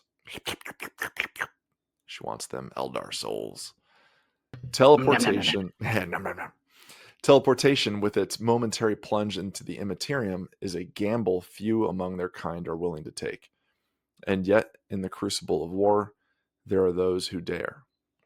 Among them are the warp spiders, aspect warriors who embrace the madness of the void for the sake of speed, surprise, and slaughter. It's the 3 S's, really. Speed, surprise, and slaughter. And striking, if you really want to add a 4th. Right. Striking. There it is. Because something tells me these guys know the perfect time to do it. But yes, throwback. Woo. They know the perfect time. Clad in bulky, sinister armor, unusual for the Aeldari, they wield the warp spider jump generator, a nightmarishly complex field emitter fused into their war gear. This arcane device allows them to rip open slivers of reality, casting themselves into the rolling tides of the warp and re-emerging an instant later somewhere else, unseen and hunting. Yet every jump is a gamble with oblivion. A second too long in the warp, a miscalculated re-entry, a disturbance in the Immaterium, any of these can spell doom. And I can spell doom. D-O-O-M. Doom. Devouring the warrior. Don't do it. Devouring. Don't wish that upon the Eldar. They're already in a rough spot. I know. Any of these can spell doom, devouring the warrior whole or worse, leaving them lost in the internal nightmares beyond reality. Still, for Aeldari commanders, the perfect ambush is worth the cost, and the warp spiders remain a terrifyingly effective weapon if they return at all. It's cool. Webway. Commander. Man. Just like, go. It's worth the risk. I think it's worth the risk for you guys to do this. Just do it. In and out, 20-minute adventure. What do you mean you're afraid your soul's going to get devoured by Slaanesh? Come on. Yeah. Quick in and out. It's definitely worth mentioning if listeners don't know, which I'm sure you guys are aware, but like the Webway project is what the Emperor was working on. That was his big, fun, secret plan that got ruined unintentionally and innocently. It was nobody's fault. Innocently by Magnus. But the webway is, and there's been episodes on it, which you guys have done a great job. It's so important because this is safe in the sense that you are not. Yeah, you are basically. What a word in 40K, hey? Yeah, maybe that is not part of the 4 S's. I'll tell you right now. Safety is not part of the 4 S's. But it's stable, and it shields you from. It's like it basically has the Gellerfield vibe. Like, it shields you from demonic takeover. You know what I mean? Yeah. So it is worth just noting that the Webway project, when we talk about the Webway project and the Emperor, it is the same as the Webway. That's what we're discussing. I don't know why, but when you were just describing it, I pictured kind of like an aquarium where you could stand on the thing and it would just move you, and all the sharks would be. I'm picturing that, but demons are just like like hitting the glass trying to get in. Yeah. Just beasts of Nurgle just laying there trying to melt through the webway. Just licking the glass. Yeah, very nice. I like that imagery. But with that, we're going to go on to the better Eldar. Because I like to be controversial. Better Eldar. Ron will agree with you. Ron will definitely agree with you. Yeah. And I agree with Ron. Cool. So, okay. Let's go. Man, I try to be controversial and everybody just loves it. I like this. Based podcast. Let's go. Take us there. The Drukhari, or Dark Eldar, make extensive use of teleportation, though their methods are as cruel and predatory as the rest of their society. Unlike the crude teleportation of the Imperium or the psychic-fueled tricks of the Aeldari, the Drukhari rely on the webway, a vast extra-dimensional labyrinth that allows them to strike anywhere in the galaxy with horrifying speeds. Raiders, homunculi, and Kabbalite warriors deploy hidden webway portals across battlefields, springing forth in a blur of motion before vanishing just as swiftly. Unlike their craft-world kin who use the webway strategically, the Drukhari exploit it for lightning-fast ambushes and slave raids, ensuring their victims have no hope of escape. The unseen passageways they use are often unstable, corrupted by the twisted experiments of the homunculi, leading to horrifying fates for those who fail to navigate them properly. Beyond the webway, the Drukhari also hoard esoteric technologies and stolen relics that allow for more direct forms of teleportation. Some homunculi covens wield arcane devices that rip warriors from one location and hurl them through the battlefield in an instant, often using grotesque measures that leaves the user in agony. Their dungeons are littered with alien artifacts. What a shitty way of traveling. You teleport, you're like, oh man, that really janked my back, and now you're on the battlefield like, fuck. It's just all like doubled over and broken. Yeah, exactly. Yeah.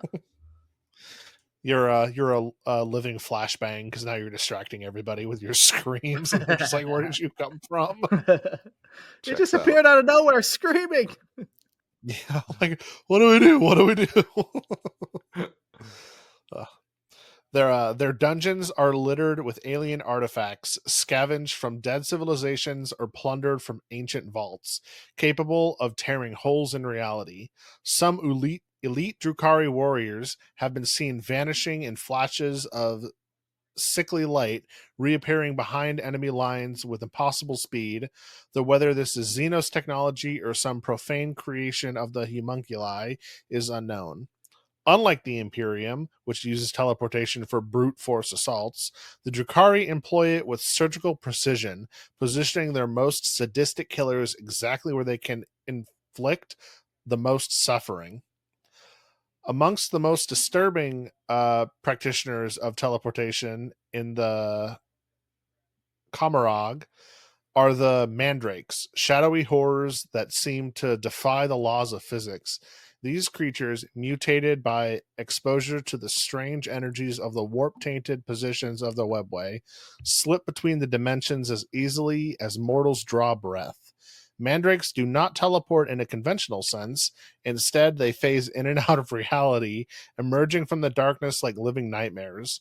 A warrior might feel the whisper of cold air behind them, only to be gutted by an unseen blade a heartbeat later.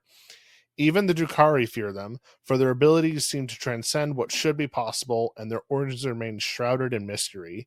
Whether they are an evolution of the Drukhari race or something far more sinister, mandrakes are living proof that the teleportation arts of Kamarag are as much a horror as they are a weapon.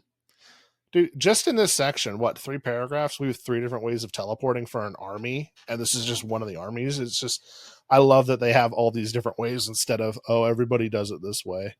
Yeah. And that they like try and do experiments on the webway itself. Like, that's not good enough. Let's make it better. Yeah. Yeah. And I don't think, with very few exception, I don't think I've ever enjoyed playing against the Drukhari because they're just teleporting everywhere whenever I'm playing against them. Like, they're a cool army, no doubt, and some fun people are Drukhari players, but it's like playing Custodes. It's like, okay, here we go. Don't like you got to be ready for it. Yeah. Okay. All right, we will jump into the Leagues of Votann next. And they didn't have much, honestly. I thought they definitely would have a little bit more, but they're a new faction, so we don't get a lot of how it works. But I'm assuming we'll get to it. But this is kind of what I could find. The Teleporter Crest is not just a piece of battlefield technology, it is a weapon of sheer calculated brutality, forged into a form of an ornate void armor crest, worn by high-ranking warriors of the Leagues of Votann. This device does not merely grant its user mobility, it rips them through the Immaterium, hurling them across the battlefield in a violent reality-shedding instant. There is no smooth transition, no measured step between one place and the next, only the gut-wrenching rupture of the space as the warrior is torn from existence and spat out in a burst of displaced air and crackling energy. Favored by the Enhir, the Hearthguard, Hearsons, In-Here champions, and the Khals, the Teleporter Crest is often chosen over the more stable defense of an armor crest, or rampart crest. For those who wield it, protection is secondary to the ruthless advantage of the sudden, unpredictable movement. One moment, the warrior stands, defiant amidst the chaos of battle. The next, they are gone, flung through the hellish tides of the warp, only to reappear behind enemy lines. Their weapons already swinging, their foes barely comprehending what just happened before they are torn apart. Teleportation is never without risk, even for the hardy warriors of the Leagues. The Immaterium is not kind, and though the crest is designed for short, controlled jumps, each use is a violent gamble against the abyss. Space distorts, flesh tingles with unnatural energies. The very unlucky few who miscalculate their landing find themselves materialized within solid rock, inside enemy armor, or lost to the Immaterium horrors that lurk just beyond the veil of real space. But for those who master it, the Teleporter Crest is more than a tool. It is a declaration of dominance, a brutal testament to the relentless precision of the Votann's elite. When the battle is at its peak, and the air is thick with blood and fire, a sudden crack of teleportation marks the arrival of death itself. Jack in the chat asks, so the Votann use the same teleportation as the Imperium, just slightly more advanced? Yeah, it just seems like it's slightly more advanced, maybe a couple more controls on it. And they got it like a very miniaturized version of it. Like, this crest is dwarf held, man held, or whatever Votann held, as you want to say it. Where Imperium technology, we were kind of saying it's like you got void ships, and then you got like the next thing that can teleport something twice the size of a human. But those are big devices that do all that. Well, this is a small device that can be handheld, which is pretty crazy, that can generate that amount of power and, do that calculated processing of the actual jump and all that kind of stuff. So, kind of the same as the Imperium, just slightly better.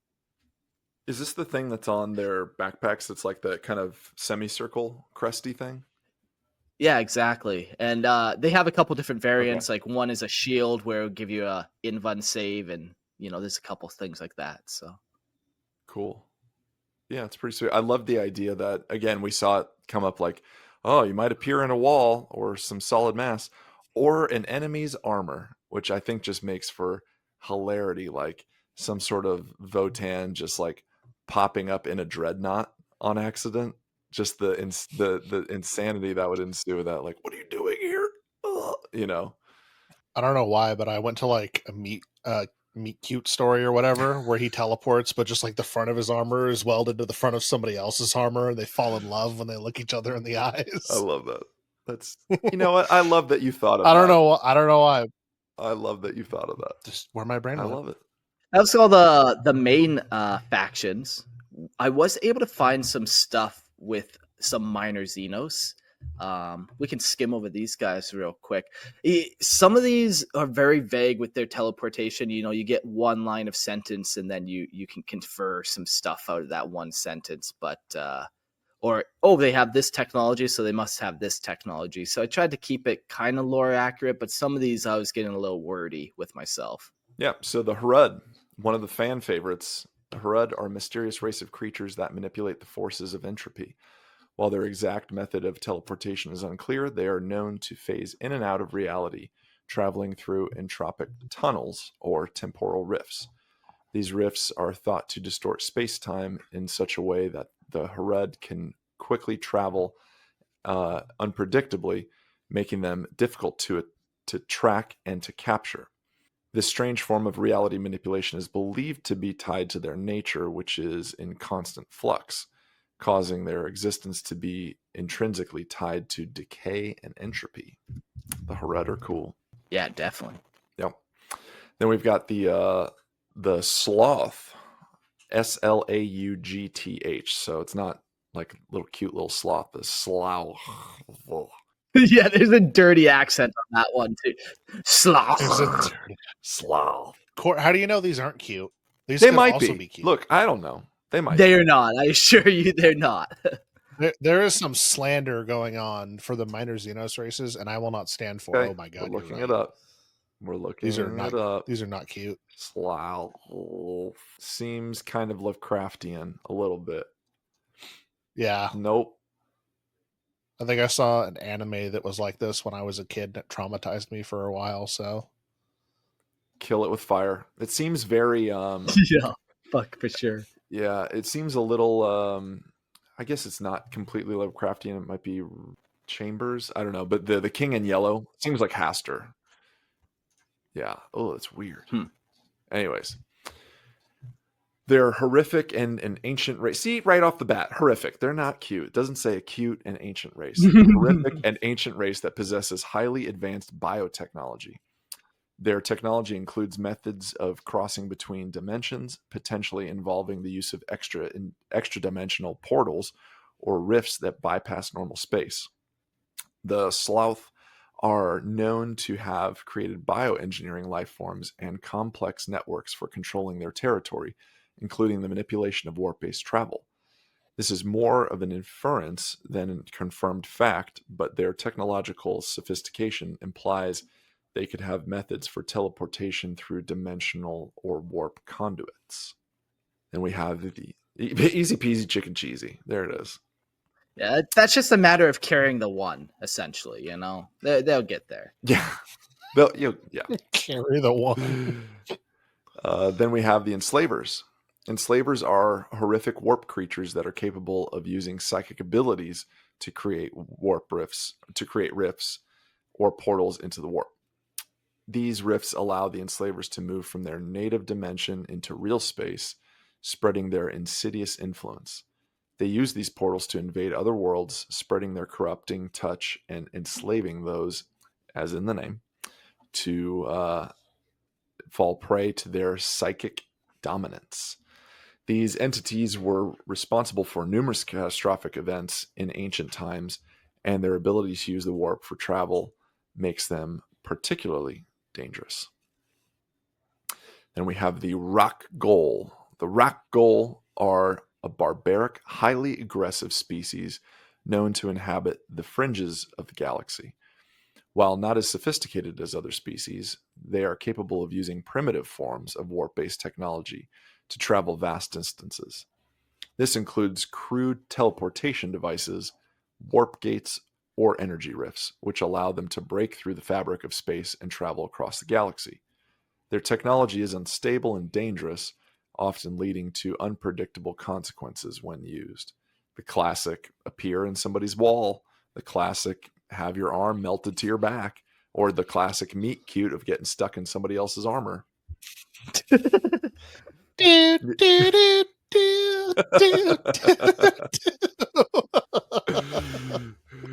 Probably not so much a meet cute, but the Umbra, a shadowy enigmatic being whose ability to phase in and out of reality is based on their peculiar physiology. They can move between dimensions by slipping through shadows, manipulating the fabric of space-time. This unique method of shadow teleportation makes them elusive and difficult to pin down, allowing them to appear and disappear seemingly at will. While not fully understood, the Umbra's ability to phase through different realms and realities is one of their most dangerous traits.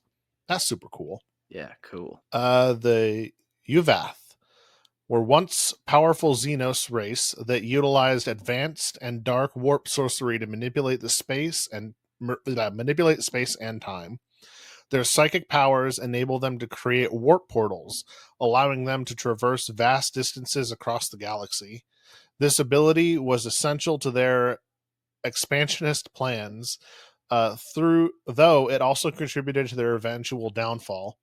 As the forces they unleashed were ultimately too chaotic and uncontrollable, the remnants of their power still influenced the galaxy in some way, but their teleportation methods are largely lost to history. I don't remember which one it is, but in Civ 6 or 7, one of the leaders would always say, your expansionist greed will be your downfall. And every time I read something like that, I just hear the voice in my head saying, your expansionist greed will be your downfall. Nice. That's how you know you've been nice and indoctrinated. I like that. Yeah. Oh, it seeps into everything. Yeah, it's built into my game, into my brain. Just don't be too greedy with your expansion. Pace it. All right. It was Gandhi. Thank you, Jack. Okay. Mods don't ban Jack anymore. He's helping me. He also says teleports into a guardsman armor and gets stuck together. Is that your las gun, or you just happen to see me? And is gunshot. All right. And the last one, and I appreciate you giving me this one, the Nephilim. The Nephilim are a psychic race whose technology and powers revolve around biological constructs. They use living warp portals, which they manipulate through psychic and organic technology to move between different regions of space. These bio-warp portals allow them to travel instantaneously, bypassing the normal constraints of warp travel and enabling them to invade distant worlds or remain hidden from enemies. That is just so cool. Yeah, it's interesting how many different ways there is to interact with this through like biological constructs like these guys. Like you just don't want to interact too much with the warp, otherwise you're facing consequences. So they come up with little workarounds, whether it's the Eldari's webway or whether it's these guys' constructs. Yeah, and I like, this is kind of overdone, but you know how you play a lot of games and there's like, okay, there's the Space Marine. Okay, well, now there's the alien version of the Space Marine. Okay, now there's the barbaric version of the Space Marine. Like, everything has an equivalent. I like that all these different factions don't have an equivalent. Like, it's the same thing, but it's not an equivalent exchange. Yeah. It's completely different between the things. Yeah. Which makes sense. I mean, every single one of these races is going to find their own way. Yeah, but you think of like Star Wars. Mm-hmm. Everybody uses the hyperdrive. Yeah, sure, I see. Hyperdrive. Mm-hmm. Yeah, I was like, it's warp travel, or I couldn't remember. But hyperdrive. Star Trek, everyone uses teleporters, like the same kind of teleporter, I think. So it's just fun that, oh, hey, everyone needs to teleport. Not everyone can teleport. Case in point, the Tau can't teleport. But other factions like, oh yeah, that worm lets us teleport. Yeah. The what? Yeah, the worm. It just pops out cysts and we just go through and teleport. Don't like that. That sphincter is a two-way sphincter, that one. Yeah. But hey, you know what? We named some minor Xenos, but ultimately, if you are a psychic race in 40k, you're going to have access to teleportation. because all you need is you just need that ability to access the warp, and then you're in business, baby. Boom, you can open the best teleportarium on this side of the Cicatrix Maledictum. So in the nightmare reality of the 41st millennium, psychers who dare to wield teleportation do so at the unfathomable risk, bending the raw, seething madness of the warp to their will in a desperate gamble for instantaneous movement. The most powerful among them, the librarians of the Adeptus Astartes, tear open reality itself, stepping through the roiling nightmare of the Immaterium and re-emerging in the Materium, if the horrors lurking beyond do not notice their passage. Even the most disciplined psychers risk catastrophic failure, their bodies shredded by uncontrolled warp energy, their minds consumed by gibbering demons, or their souls snatched away mid-transit, forever lost in the screaming void. The most unfortunate do not die outright, but instead reemerge as something entirely mutated, possessed or writhing in agony as their flesh melts into impossible shapes. Yet despite the danger, psychers remain one of the few who can teleport without the aid of arcane machines or Xenos trickery, their power granting them the ability to vanish in an explosion of psychic fury and materialize behind enemy lines, striking with the force of a living nightmare or disappearing into oblivion, never to return. Yeah, sure as hell better than taking the bus, I think. This, sure, you have to fight off the odd demon, but I don't know, I think I'd take demon over a bunch of homeless people on crack. I'd take demon. You take the demon, eh? Demon. Slaaneshi demon, no doubt, I would imagine. I don't care which demon. I'll take the demon. Look, you can't ascend to demonhood unless you're killing people. You can't do it. It's not Joke's possible. on you. I don't want to ascend to demonhood. That's why I'll take the demon. Want to be a chapter master. Being a psycho would just be so wild. You're just ripping this open. And then, yeah, you make the mistake of stepping through that portal for the first time and your back just gets scratched by a bunch of demons. Like, only the best armored Adeptus Arbites go and do this, or Adeptus Astartes go and do this, because everyone else is just going to not have a good time as soon as they enter the warp. It's just pure nightmare fuel. It's terrifying, but necessary. You got to have it. And fucking cool as shit, man. And if that's not what this is all about, what are we doing? If we're not teleporting right up to this crazy bug and hitting it with a chainsaw, what are we up to? Yeah. There's more inspirational. If you're not charging the crazy bug with a chainsaw, what are you doing? What are you doing with your life? What are you doing? And then we're going to get some news report that somebody cut themselves. Don't do this, chat. Yeah. Someone cut themselves chasing a cockroach with a chainsaw or something. Nobody do that. So that's kind of, how mortal races operate. A lot of it is through technological means, like we just said. You can do it through psychers, though, but it's perilous, man. Very perilous to just use psychic power alone. Lots of it's done through machines. There are, though, natural phenomenon as well that allow teleportation, such as warp rifts. I wrote down some sections here, but I think we're going to skip over a lot of it because we can sum it up, or we kind of know the general concept of like a warp rift where, the ships open up this portal, this rend in the fabric of reality, and you fly through it. And then you enter the warp, and demons are battling you, and your Gellerfield's taken off. It's pretty easy understanding of a concept. Warp routes are just different routes that you can take. There are stable ways through the warp, different energy currents. And even sometimes you can ride the energy currents. Like, this huge energy currents kind of going from this part of the warp to this part. That might be part of your warp route that you kind of tack onto for your teleportation. But, the more energy, the more likely things are to backfire. So sometimes you just want to avoid any energy at all. But yeah, warp routes are kind of those different pathways.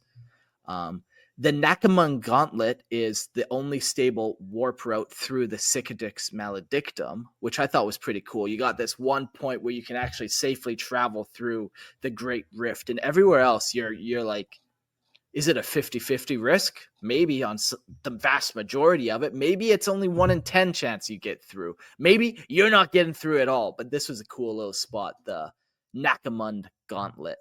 The other thing we'll talk about real quick and just mention is warp portals. And this is kind of like portals that remain open, essentially, where a rift is like temporary, a portal is like that permanent kind of concept.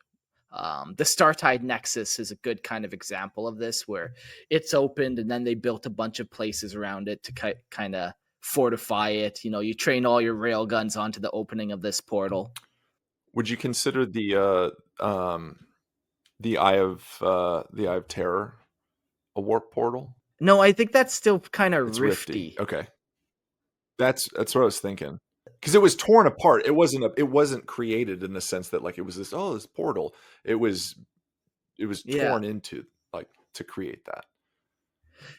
Yeah, and like when you go into the Eye of Terror, chances are good you're not coming out the same spot. No. You know, you might have to find a different route out, where the warp portal, it's like, okay, here's one spot that you can go and here's the other spot where you pop out. You know, it's very reliable as the warp can good be. Point. The other one are warp gates, which are very similar, just a little more kind of fortified. Maybe there's like the warp portal will then have a little bit of technology holding it open. It's a little just more advanced. So you kind of got these three different types of teleportation. You got like rifts, you got portals, you got gates, you got warp routes, which are a little different in between. But yeah, that's kind of a good summary of them. We've done warp travel episodes before, so I'm a little disappointed, gentlemen, that we've not mentioned one of the coolest, I don't even want to say franchises because I'm not a fan of the TV show, but the movie, we haven't mentioned Stargate. Stargate is built on teleportation. Oh my gosh. Yeah. But they use like a wormhole, right? That's kind of their, like, it's different than Star Trek and 40K, where, yeah, they open like a wormhole and then it's that very much that paper and the pen type concept, I believe. Yeah, you said no paper and pen concept. I know they don't describe it that way. He shows it on like a chalkboard or something like that, and writes all over the place. So he doesn't use the paper thing. Anyways, it's cool. We got a couple other things that could be interesting. You know, I wrote down the Startide Nexus. We just did an episode on that. Maybe go back a few episodes to the Tau Vought episode. You'll learn all about that kind of stable warp route that is now a very key part of the Tau Empire, because now they kind of can teleport from one side of the galaxy to the other. You know, they're still very small and limited, but hey, that fucking helps. And maybe they'll start studying it. Maybe they'll learn some secrets of teleportation and kind of be able to do this more often. Maybe they'll learn how to open up this kind of portal to other places where they've now just have like this central kind of area in Tau space where they've opened up a bunch of these portals as teleporter hubs across the galaxy. You know, this one goes to the northeast quadrant, this one goes to the southeast, and they just got like this whole artery system going on. Do you think that like sometimes when we talk about things colliding, or not collided, but like shit going wrong with warp travel, that like there are routes? So there's like portals that we talked about and different gates and things. Like if there's a known route from A to B and an orc is taking it, and then you also have like a obliterator taking it as well, they just like, is there a chance of collision? We never really talked about that in here, but like, do you think that there are like, I mean, because it says there's like, you know, tendrils and veins and things that connect these portals and gates and stuff. But Yeah. like, what happens if you're accidentally playing chicken with somebody else on the other end? You know, maybe it happens a lot. Then you have another meet cute. Yeah. You meet cute in the middle. I don't know if it's cute. It's like a meat gross. Yes. As you smash into each other, just making a fucking another warp rift. Yeah. And then you're splattered out across the planet. Yeah, no, that is a fun thought. Like how much planning has to go into like the warp jumps to make sure, okay, only X amount of people are taking this route right now? Or is it kind of like space where it's like, well, there's just so much of it. What are the chances you're actually going to hit something? But also, man, maybe you do find a very tight warp route that can only handle one ship at a time, but it takes you from here to here perfectly every time. But yeah, you know, it's like you got to monitor it, and like one guy's taking out, like you guys have to wait your turn. Yeah. It's like a water slide. Just wait. All right. Traffic starts backing up. Yeah. You can go and say, Hey, no, Right. 2 people can't go. I don't care if you're the oldest sibling, no. Yeah. Another thing I wrote down for this episode was the Boros Gate, which is just it's part of the Cadian Gate strategic network, basically just like an area of space where they've kind of built up a bunch of arms and weapons pointing at a specific area, so when people jump in, they can explode them. And they can avoid the Eye of Terror that way. Yeah. Mhm. Yeah. Kind of like a little Mhm. backdoor. Yeah. The next thing we will read real quick. I just want to get to call and guess here. We're almost at 2 hours, so we'll have some time for call and guess. We have unknown phenomenon. You know, that's hard to describe. I couldn't really find any, but I'm sure it exists. I know it exists, where it's just like, you know, something random has popped up and you don't know how it works. You don't know why it works. Maybe a Satan Starguard, for the shits of it, opened up this little wormhole here, and now we got teleportation. You know, we could chalk that up. There's always different ways to try to get this across, you know, of just odd phenomenon, you know. I think the more we understand about warp travel and teleportation, the less cool it is at times. Like having the Sure. the natural phenomenon, the unknown stuff, and the variety of teleportation makes it way cooler than, like you were saying, Logan. Like everybody just uses the hyperdrive. Everybody uses just the beam me up Scotty thing. Like I think having unknown natural occurrences and things like that just makes it cooler and less predictable.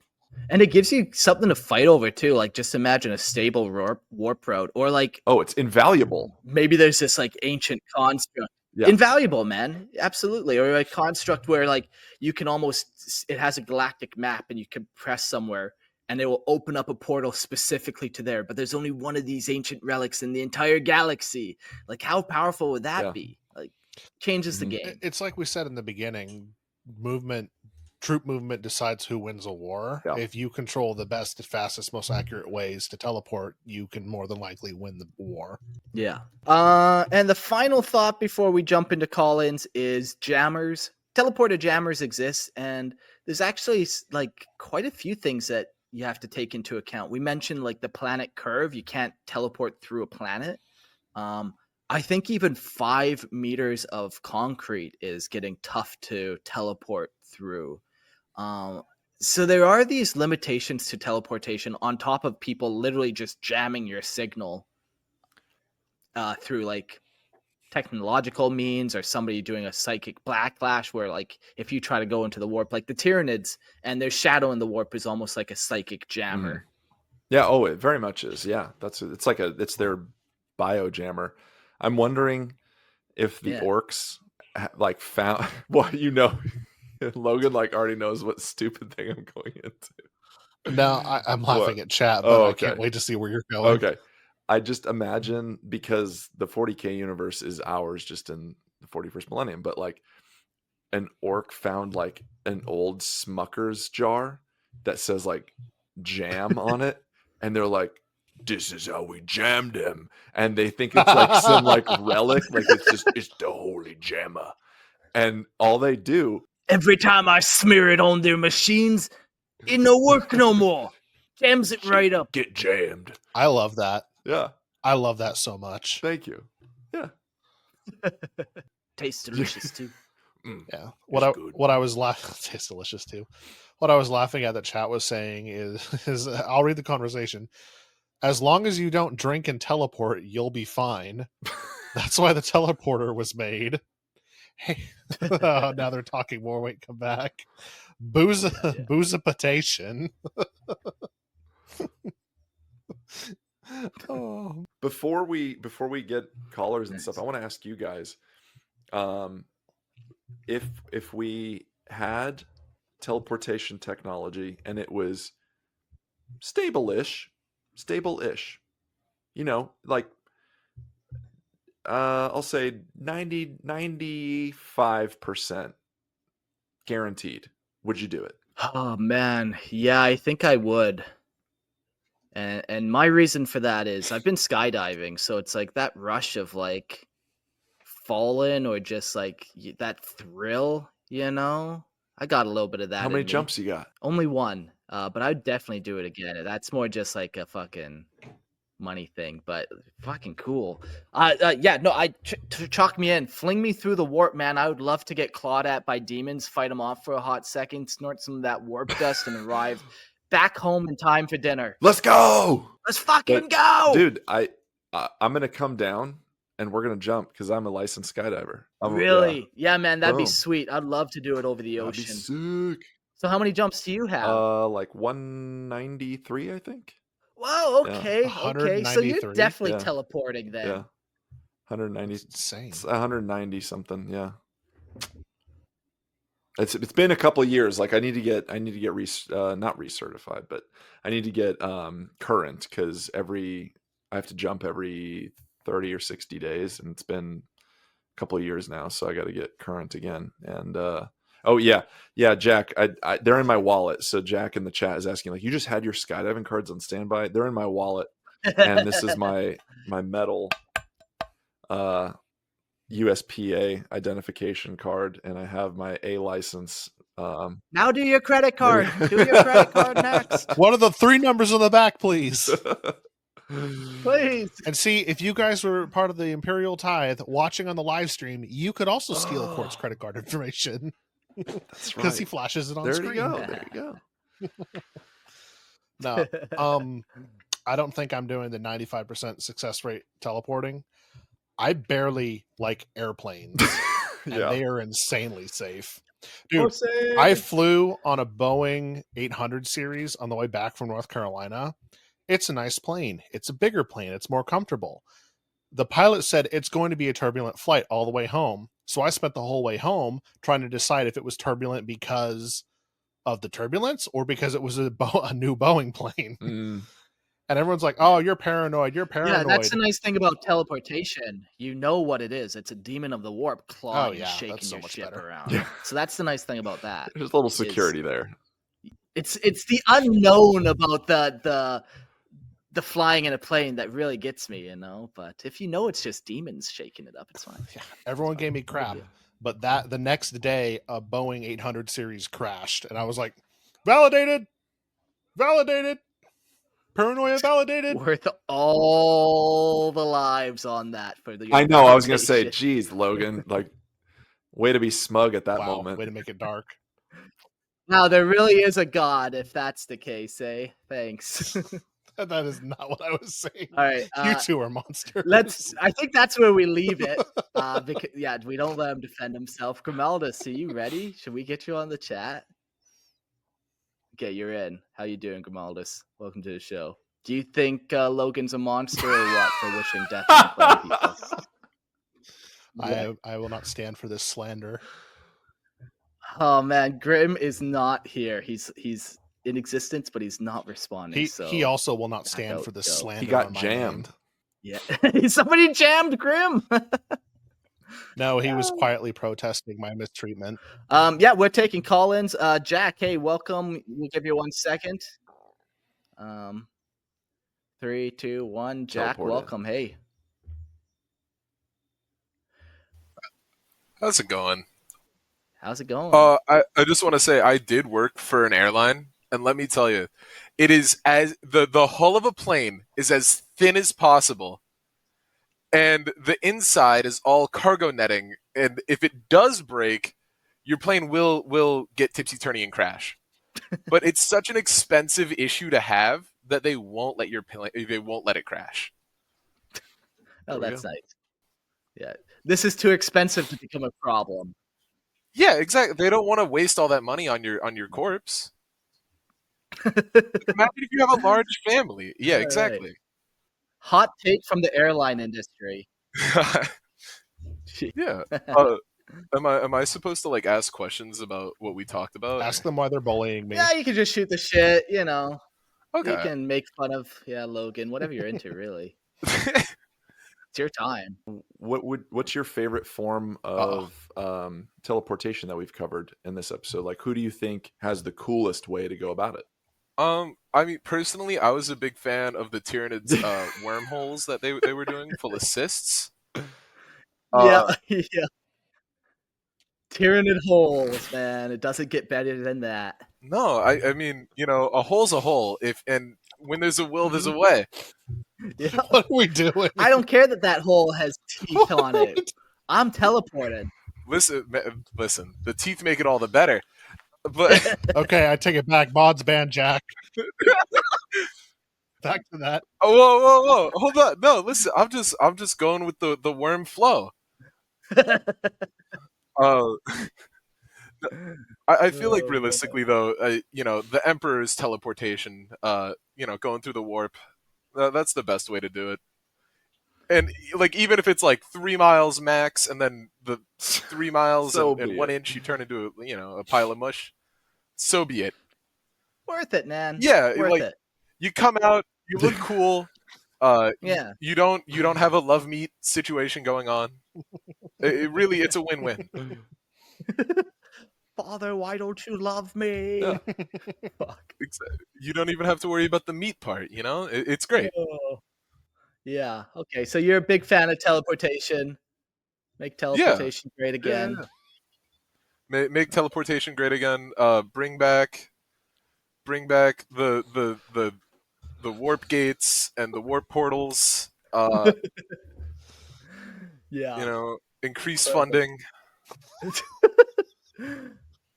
Jack, do you use any teleportation on the table? Like, what army do you play, and do you have any units that you actually take advantage of that on?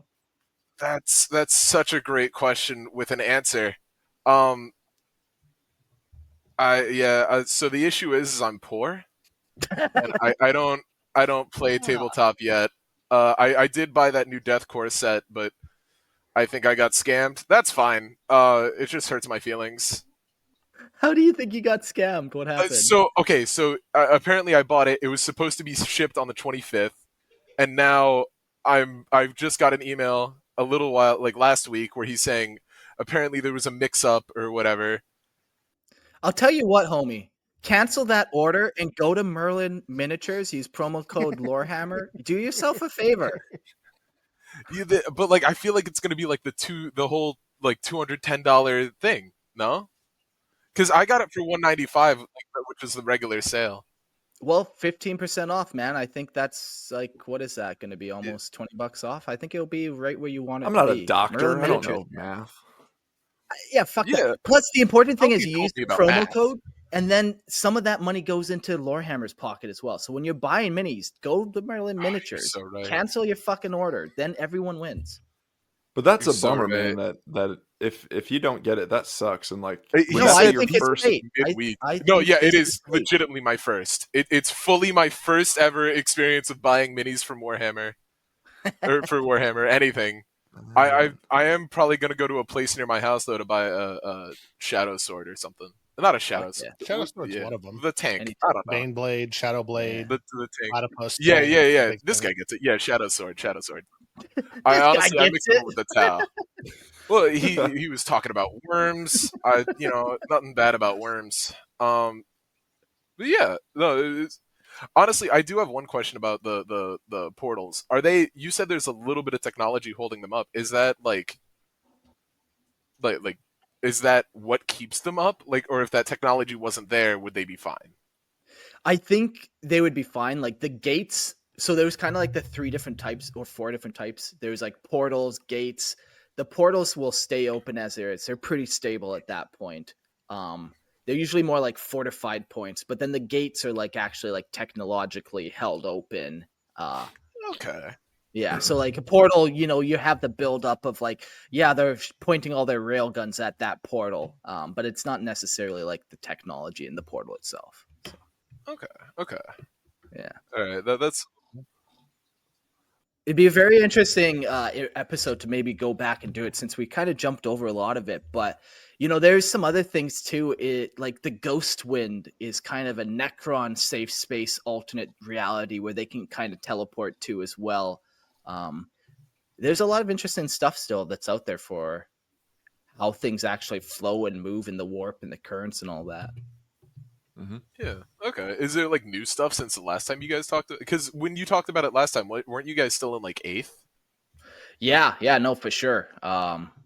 So it's hard to say where some of that would have come up. One of the things that was like the most recent that I can kind of think of warp things was during the Siege of Terror. They came out with I think they're called Mandeville lines, where there's basically points in systems where you can safely jump to this specific point right outside of Saturn, and that's where you can meet. So that's the point you want to fortify. If you try to jump to kind of a different point, it doesn't work that well. I wish I could remember exactly what it was called. Oh, so is that how they explained why they couldn't just teleport right to Terra? Exactly. Yeah, no, exactly. So there are these points within the system that kind of keep it from allowing that kind of stuff to happen. Okay. Mandeville Sweet. lines, 40K. But 40K is always adding to stuff. It is crazy how much has been added even since Lorehammer kind of came back or went away or whatever you want to word that. But yeah. Okay. Mandeville lines, man. I can't find it, but that'd be another part of that episode. So anyways, yeah. Any other thoughts or questions before we get the next guy on? No. I have no idea what I'm talking about. So yeah, I'll let you guys go.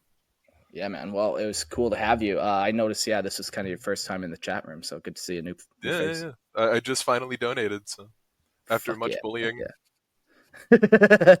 By Rambo, no doubt. By everybody. It's been a pleasure. All right, see you, Jack. All right, we got time for one more. Jack's the teleporting git. I'll give you 1 second to get ready there. And hey, welcome to the show. The teleporting git. Yo, nice. How's it going, everybody? Very good. Very good.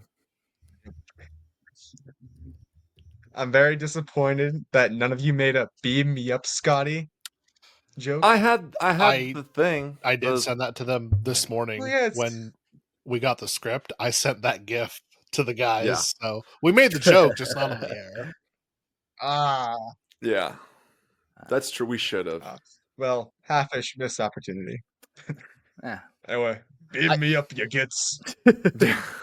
Before we get to you, Jack, so I found the Mandeville Point. They're called Mandeville Points. So a Mandeville Point is essentially part of an Imperial warp travel. A Mandeville Point is defined as the minimum distance from one's destination that is safe to transition in and out of the warp without interference from the gravity of stars and other celestial bodies. If one prematurely enters or overshoots their exit from the warp, they risk catastrophe for not only their own vessel, but also nearby worlds. There are some known methods the Imperium uses to bypass Mandeville points. One of these is using pre-existing established warp gates, and 2 such gates exist. So yeah, the Mandeville points are like these spots in the system where you can teleport to, because if you go any closer, you're going to start messing up either the planets or that star is going to explode or whatever the risk may be. They designate these kind of as the safe spots. And it's the minimum amount of time that you have to. So it's like an ocean there too. Yeah. Yeah. That's cool. Yeah. Jack, say you mentioned in the comments about death marks. Maybe you want to give him a sales pitch since you kind of said I should talk to him. Why don't you talk about him?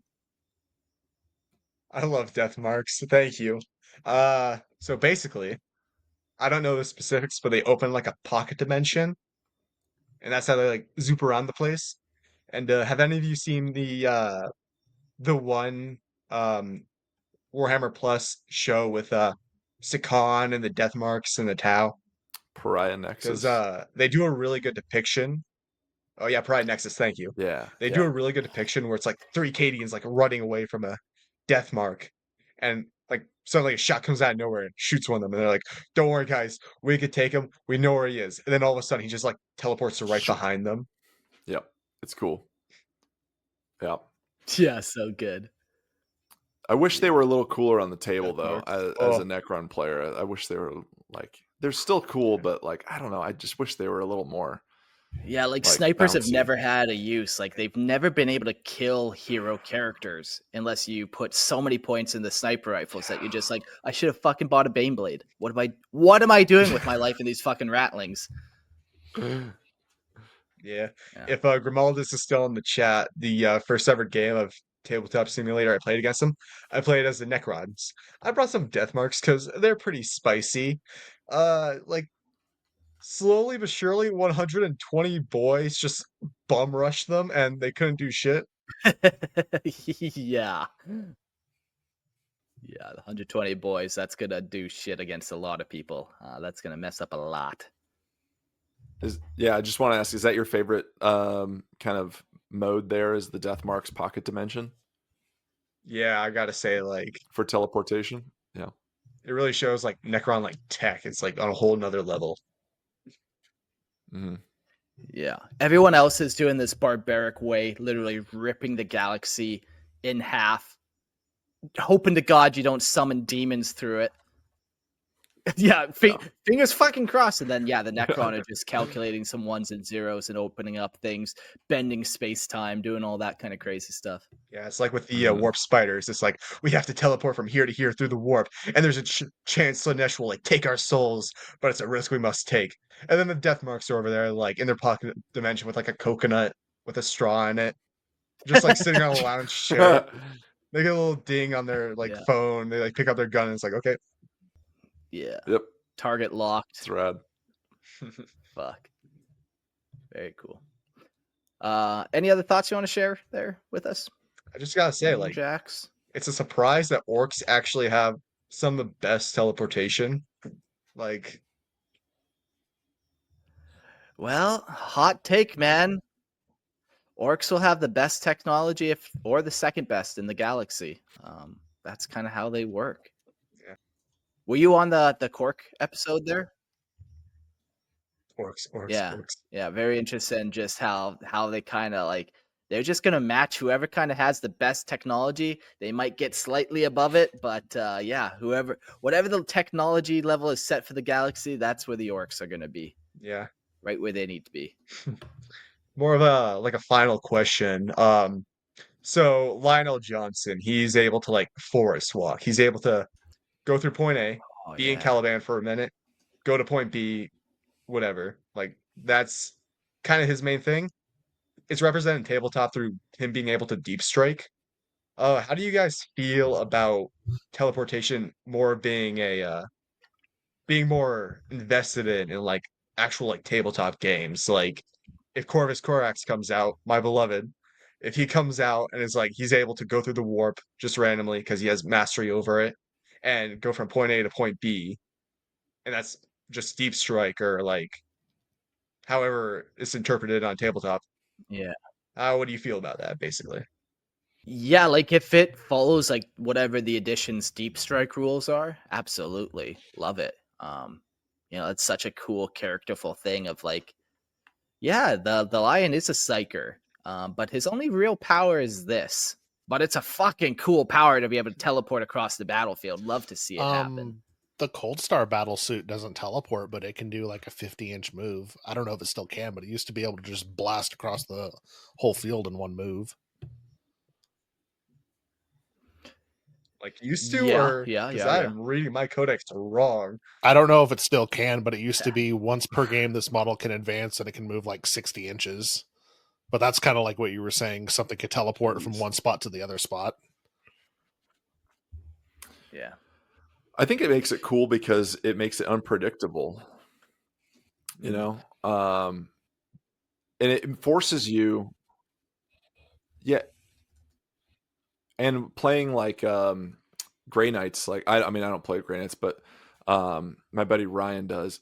And playing Grey Knights, like that dude bounces around the board and it's so cool. And it's one of those motivating factors when you play against an army like that. You really have to adapt and you have to set up in a way that's like, and it can get a little boring where like, okay, well, he can't get in within 9, or some armies can't get in within 9. So you start screening out objectives. You start screening out points on the table where you don't want them to get in, and they can't. Or you know that he can bounce around and this and that, and to the point where you're like, I need to tie him up in melee combat. Like I need to go get that thing so that it can't just warp and pop down. I have a third way to deal with it. I think it makes for fun stuff. Third way to deal with them: have really strong shooting units on either side of the board, so he can either pick to deal with something or he will get shot to death. That's how I dealt with it. Yeah, I like that. Put bodies everywhere so they teleport into a wall. Not your problem anymore. It's the wall's problem now. Yeah. I always imagine it as like they teleport out and it's like they just like face plant into a wall and just see like the indent on the other side. Yeah. All Han Yeah. Solo. Yeah, man. Very Mhm. cool. All right. Yeah. Any closing thoughts there? Join the You got- Patreon. Actually, Jack, you were shit talking my man Kurz and the Tau. I have a problem with that, and you can't respond because you already went. Ha ha ha!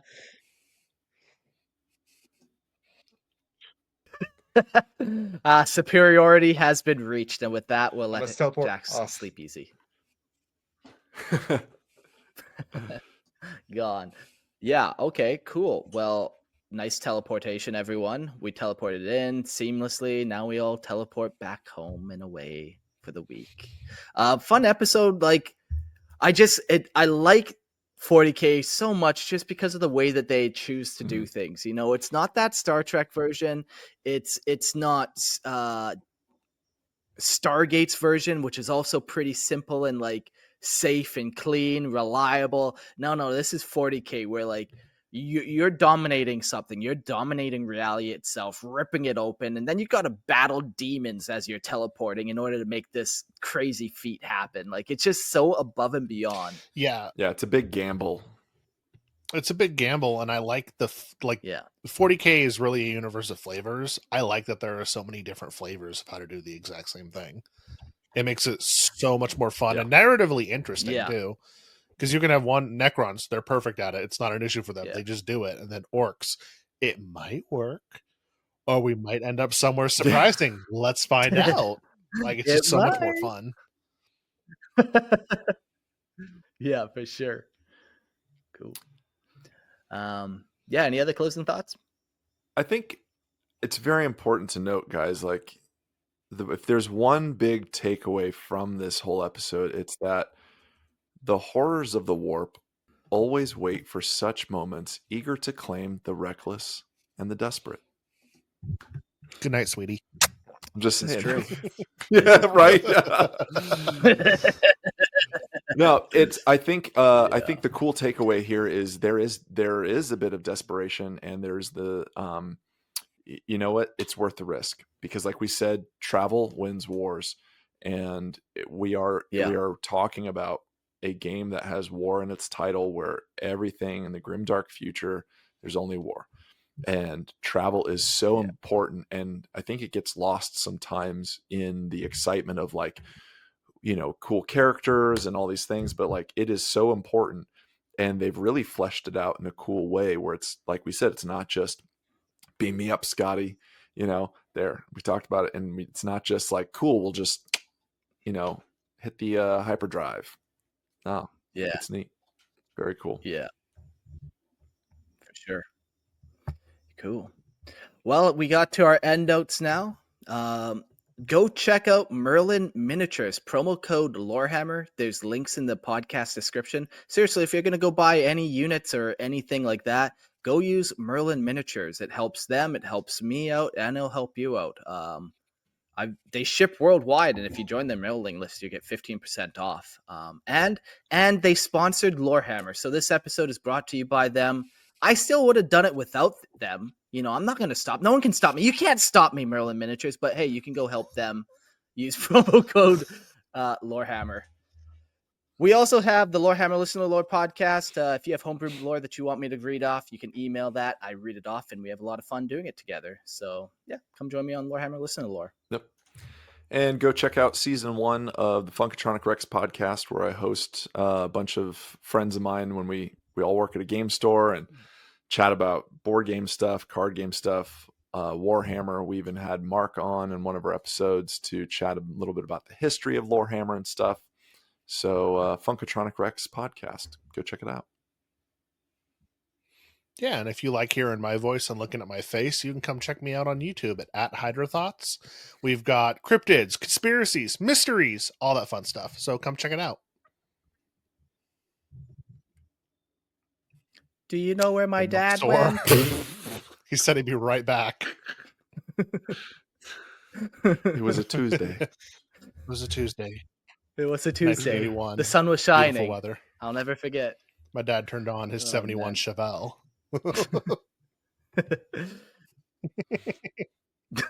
Dad teleported.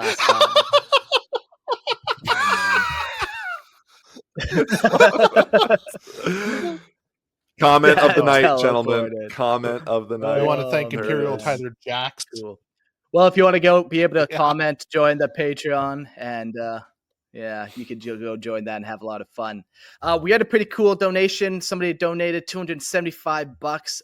Goldbald, thank you so much for kind of doing that kind of one-time donation. That's like Thanks, man. fucking tight, man. Honestly, I just bought Starlink, which will really help me out for doing the podcast. So that money kind of went right to old Elon Musk, so good on that.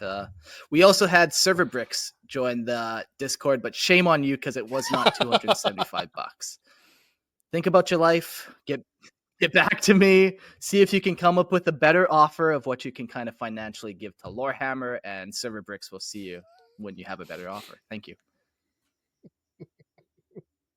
Yeah, nothing like shaming my ad sponsors and my Patreon members. That's how you do it, right? I'm trying a new approach to shaming. I was going to say the back half of this got really choosing beggars all of a sudden. Yeah, for sure. For sure. Just out of nowhere, so aggressive. Need to get like the. I was going to say you can get the American Gadsden flag, but instead of join or die, you put support or die on it. Put the Lorehammer logo on the front. Come on, Lorehammer Nation's gonna start to charge you guys tariffs if you don't join. Come on, just get after it. There you go. There we go. I think we're good We're now. good. Thanks, boys, for joining me. We'll see you on the next one. Thanks, Mark. Later.